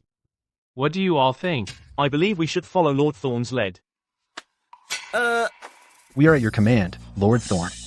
We defer to your judgment, Lord Thorne. Very good. Mr. Matthew is capable and astute. He shall go to the Ministry of Personnel. Thank you, Lord Thorne. Mr. Yates is skilled in calculations. He shall be a clerk in the Ministry of Revenue. Thank you, Lord Thorne. Mr. Judge shall be a clerk in the Ministry of Justice. Thank you, Lord Thorne. As long as you work hard, I promise, your efforts won't go unnoticed. We'll follow your lead, Lord Thorne. Good. Please, sit. Grandpa, what about me? You'll start at the Imperial College. The Imperial College? They all got posts in the 6 ministries. Grandpa, how could you send me to some backwater office like the Imperial College? I won't go. Ridiculous. This is His Majesty's will. I see, Grandpa. You go to the Imperial College first, to gain experience. When the time is right, I'll petition His Majesty to transfer you to the Ministry of War. Thank you, Grandpa. What a crowd. How did you get in? My lord, we simply couldn't stop them. Young Mr. Pendleton arrives without invitation. What business do you have? I presume this must be Lord Thorne. I am Inspector Pendleton of the Supervisory Department. Greetings. You traitor. You. Rat, you dare insult Lord Thorne. Don't think that just because we're here today, I won't hit you. I hate dogs that bark out of nowhere. Enough. Arthur Pendleton, do you think I'm a pushover? If you openly assault scholars, I will report you at the court. Fine. Then Lord Thorne, within his estate, uses official titles to privately grant favors, form cliques, and win people's hearts. Tomorrow, at the court, I will also report him. I select talent for the nation. Even if you complain to His Majesty, I have nothing to fear. I hope that at tomorrow's court assembly, Lord Thorne can still talk this tough. Arthur Pendleton, what exactly is your purpose in barging into my estate? Today, I want to tell Lord Thorne some good news. What is it? Your grandson Julian Thorne is talented and virtuous. I've chosen him. As inspector, I've decided to have him join our supervisory department and put his talents to good use. You wish? His Majesty has already decided to have Julian enter the Imperial College. You should find someone else. No problem. I'll submit a petition. His Majesty will likely agree. I've said what I needed to say. I'll take my leave. Arthur Pendleton. Don't push your luck. Pushing my luck? You sent assassins from the Shadow Syndicate to kill me. But when I choose someone, that's pushing my luck. Old fool. I'm telling you. Obediently send your grandson to work at the supervisory department. Otherwise, I'll show you what truly pushing your luck means.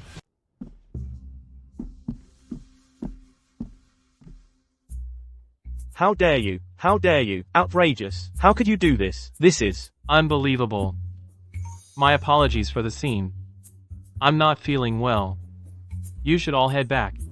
We won't trouble Lord Thorne any longer. We'll be on our way.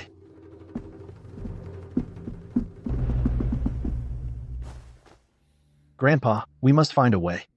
If I end up in Arthur's hands, I'm done for. First, go to the supervisory department. Remember this. Keep your mouth shut and your eyes open. Don't give anyone leverage.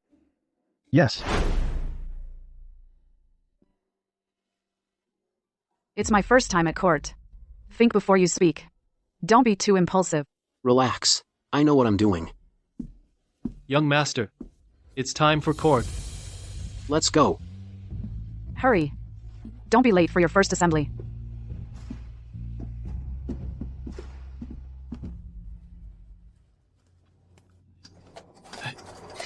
Did you hear?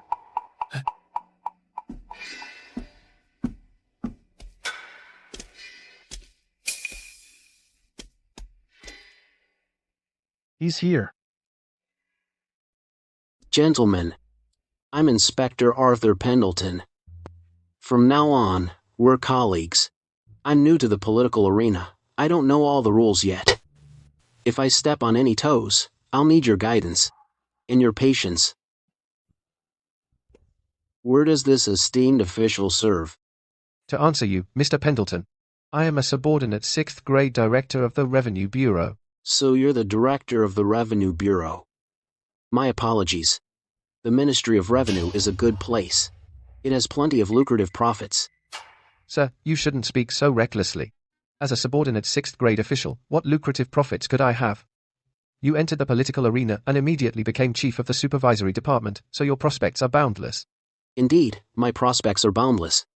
However, how fast I rise depends on you all.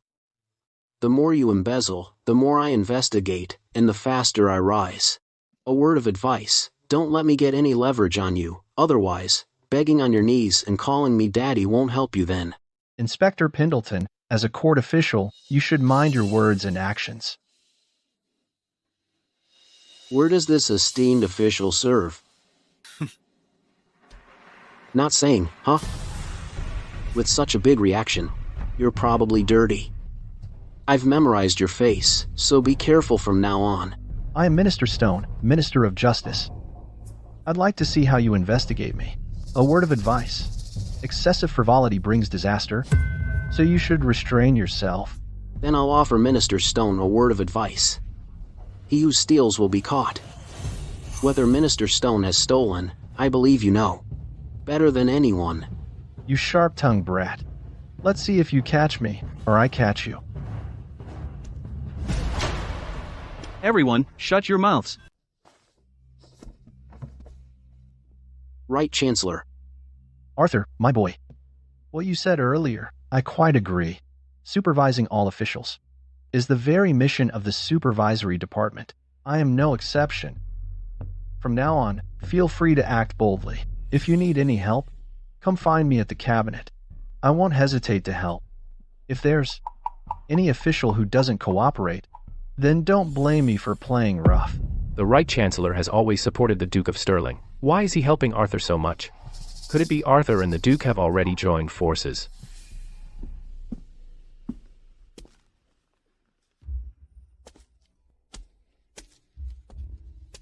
Right Chancellor. No need for formalities, Lord Thorne. I hope young Mr. Pendleton will guide Julian in his work at the Supervisory Department. Rest assured, Lord Thorne. Julian will surely do great things at the Supervisory Department. Then thank you, young Mr. Pendleton. You're too kind, Lord Thorne. Are my people doing well over there? They're perfectly fine. Then thank you, Lord Thorne. You're too modest, young Mr. Pendleton.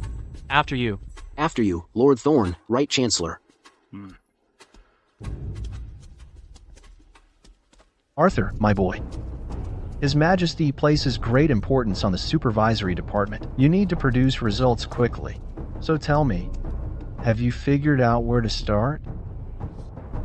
Well, originally, I was planning to start with the Riverlands, which His Majesty is most concerned about.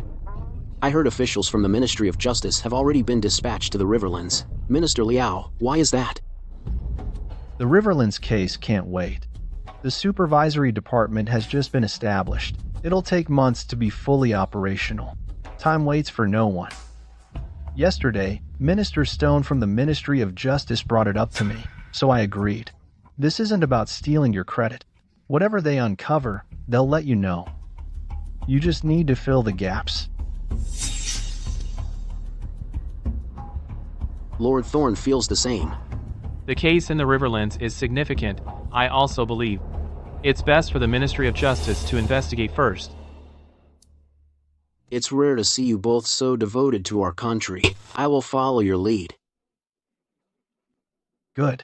Then, let's get inside the hall, quick, so we don't delay the court assembly.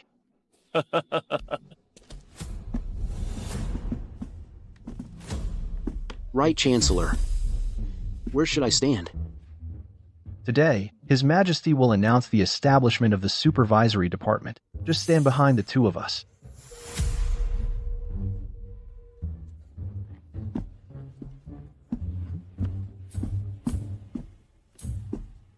His Majesty arrives.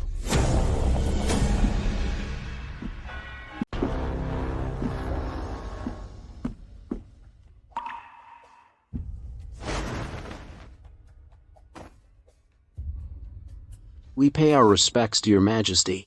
All ministers may rise. Thank you, Your Majesty. In today's court assembly, I have two announcements to make. First matter, as of today, the Supervisory Department is officially established. Let me reiterate this, the Supervisory Department is not part of the Cabinet. It reports directly to me. As for appointments, neither the Ministry of Personnel nor the Cabinet may interfere. Arthur has the final say. Arthur. Your Majesty. I'm right here, Your Majesty. Step forward. Your Majesty. I can hear you perfectly well from here, Your Majesty. The Supervisory Department supervises all officials. It's not fitting for you to stand there. Since Your Majesty has spoken, then I shall obey Your Majesty's command. My apologies, my apologies. One more step.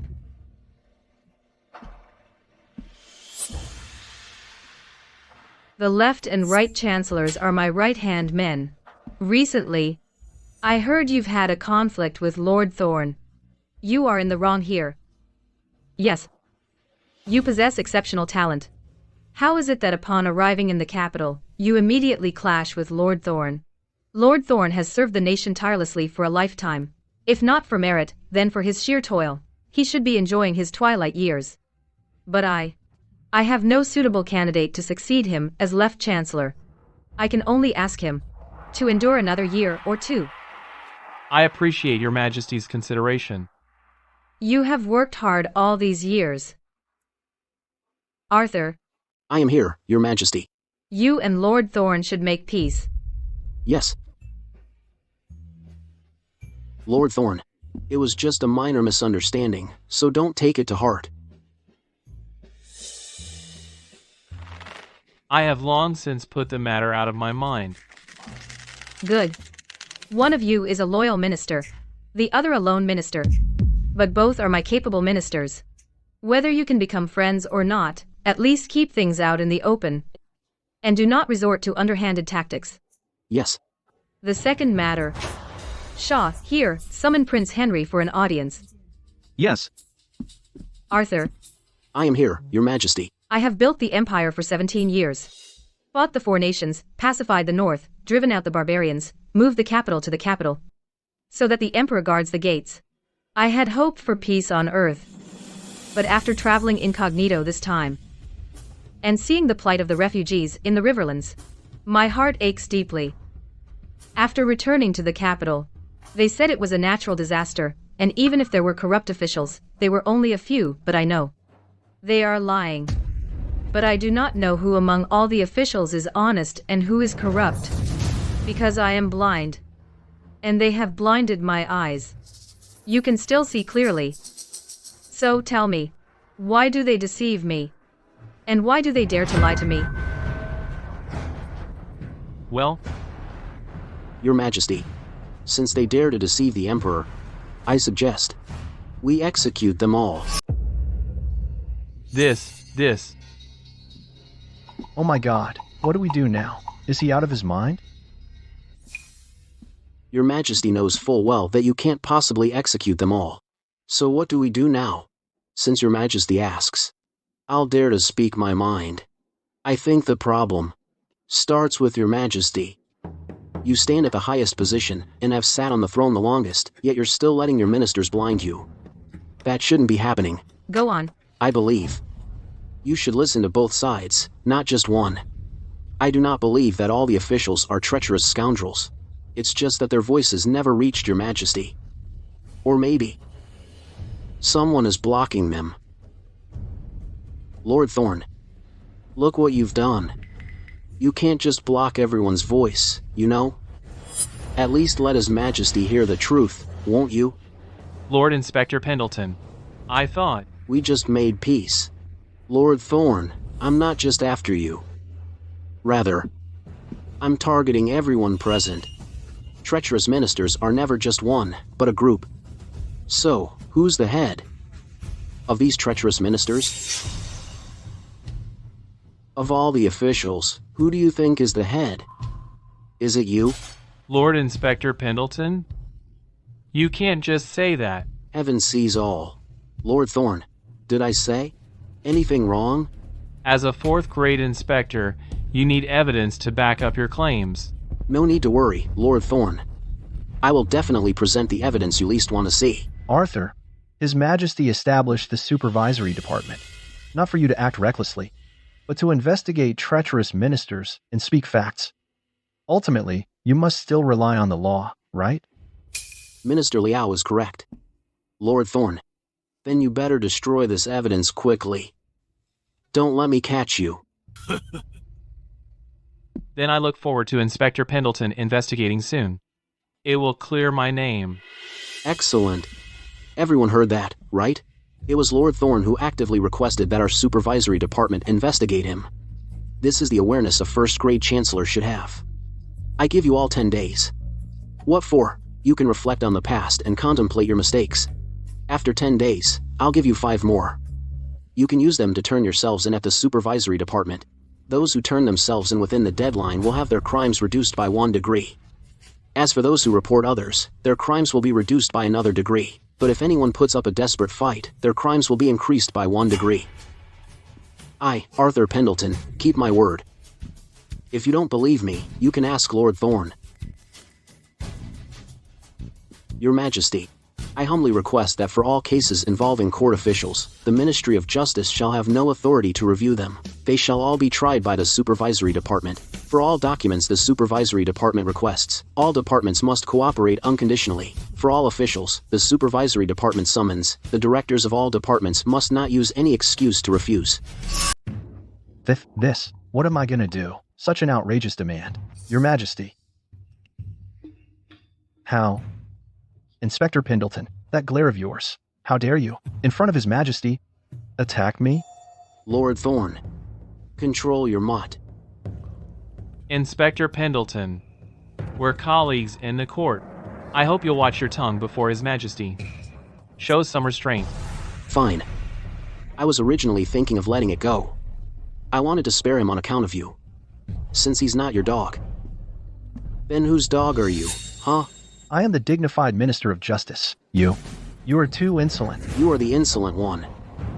I'm discussing state affairs with His Majesty. Did His Majesty give you permission to speak? You are the Minister of Justice. Do you not even understand the basic rules of the court? His Majesty didn't ask you to speak. You butted in on your own. I glared at you to remind you that you've overstepped, yet you turn around and accuse me. Minister Stone, you have some nerve. The focus of today's court assembly is clear. It is the establishment of the supervisory department. Yet you jump in to obstruct it. What are you plotting? You're slandering me. The one I am accusing is you. You are a mad dog who bites wildly. You are a traitor. You sharp-tongued brat. You are the Minister of Justice. Yet you don't even understand the court's rules. His Majesty trusts you. Yet you waste His Majesty's efforts. You, Dogstone.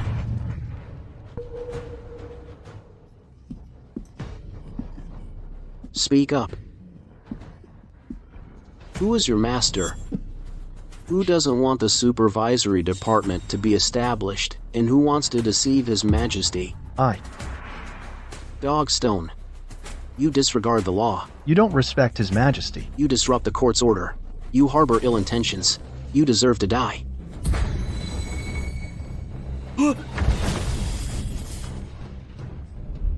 He's attacking. He actually dared to attack.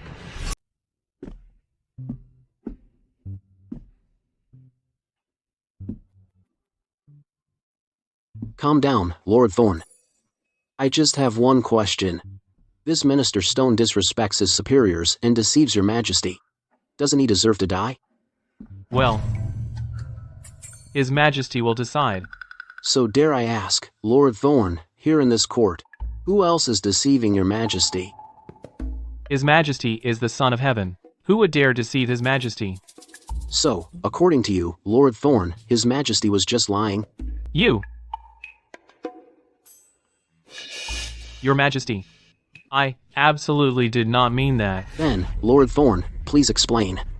What exactly did you mean by what you just said? It is I who was unaware of the deception in court. You are the Left Chancellor. Your subordinate acted behind His Majesty's back, and you turned a blind eye. Are you so advanced in years that you've grown old and senile? You. Lord Thorne. Don't die. Lord Thorne. You haven't answered my question yet. Summon the royal physician. Reporting to your Majesty, Lord Thorne has fallen ill from overwork. Overcome with rage, he has fallen into a coma. He needs to be taken to the Royal Hospital for treatment. Take him away. And take that Minister Stone from the doorway with you to be treated as well. I obey.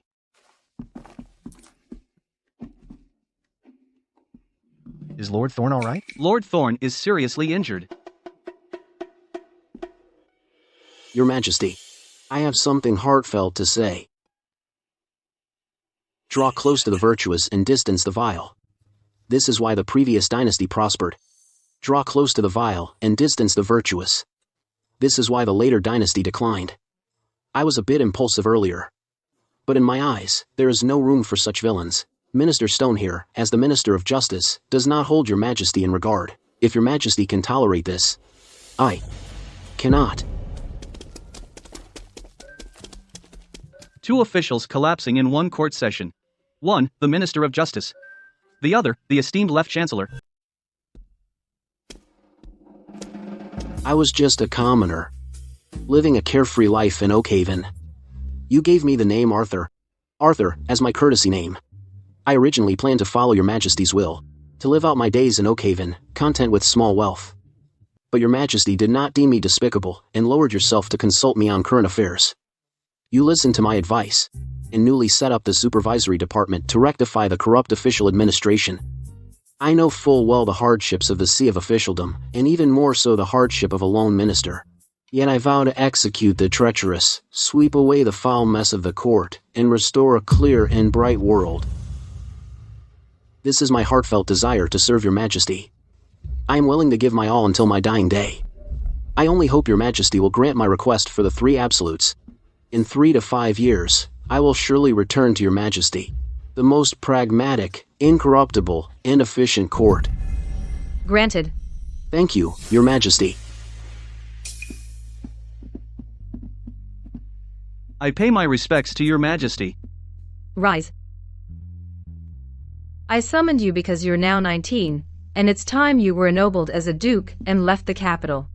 I wish to fulfill filial piety before Your Majesty, but I know the rules cannot be broken. I only hope my fiefdom is close to the capital, so when I miss Your Majesty, I can write a letter from home and have it reach you swiftly. You have such a filial heart. I am very pleased. Your eldest brother, at 19, left me for Luoyang. You're grown now too, and should leave me. I shall ennoble you as the Duke of Crown. Your fiefdom shall be Pine County in the Northlands. It's close to the capital, making it easier for me to see you when I wish. I thank Your Majesty. Young Mr. Pendleton, every word you just said came from the heart. Truly admirable. In the future, I look forward to your guidance. You flatter me, Your Highness. Court is dismissed. We bid farewell to Your Majesty. Arthur. Come with me. Yes.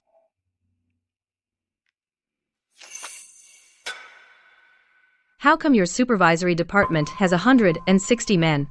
And most of them are guards transferred from Oakhaven. Explain yourself.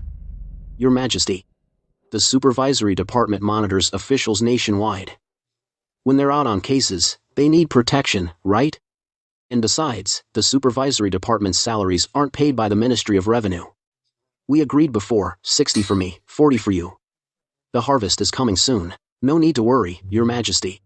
You don't need to bother with this. 60 for you, 40 for me. Wasn't that what we agreed on? When did you ever discuss this with me? No way, this is at least a 50-50 split. You're already feeding over 100 men. Even if the supervisory department is fully staffed with 520, I don't know how much we'll seize from corrupt officials. You little. I'm so broke I can't even put food on the table. Yet you're still lining your own pockets. That's not fair, is it? I need to save up some silver fast, Your Majesty. What do you need so much silver for? I have to open workshops, all kinds of workshops. Once they're up and running, I'll have to hire workers, won't I? I'll have to buy materials, won't I? And once they're established, I'll have to open branches across the country. All that requires silver. So for these workshops, I want 60% of the profits. 60%? That's impossible. I'm not bargaining with you. Your Majesty. You could at least be reasonable. I don't have a daughter. What's that supposed to mean?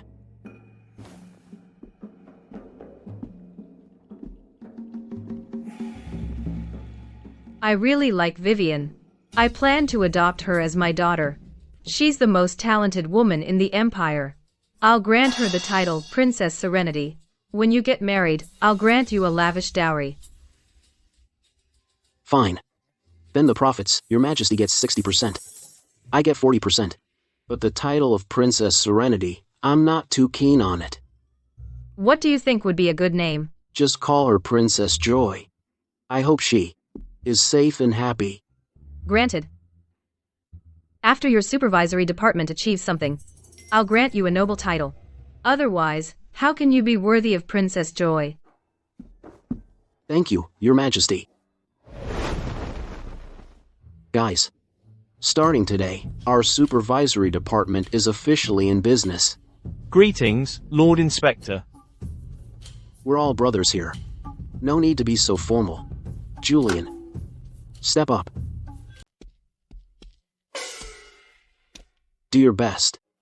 Your grandfather rose from a 7th grade magistrate to a 1st grade chancellor. I believe you can also work your way up slowly from here.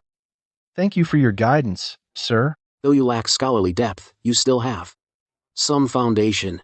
I believe soon you'll pass my assessment and wear the official uniform. Thank you, sir. You may leave. During the court assembly, I gave the civil and military officials 10 days to reflect. Now the 10 days are up. The next 5 days are for them to turn themselves in. Director Charles, During the trial, remember I promised court officials that turning themselves in reduces the penalty by 1 degree, but if our patrol division finds them out, it increases by 1 degree. Yes, sir. Advisor Quinn, write a few large characters, make them big so these civil and military officials can see clearly. What would you like me to write, sir? Right. The law is vast, yet nothing escapes it. Don't gamble, turn back promptly. Our supervisory department welcomes all officials to report or turn themselves in. It lasts 5 days, no extensions. That's good content. Find some boards and post them all. Take some men, bring out the prepared drums. Have Julian lead them, and go beat them at every government office. Understood, sir. We'll depart now. Let them taste the might of our supervisory department. Yes,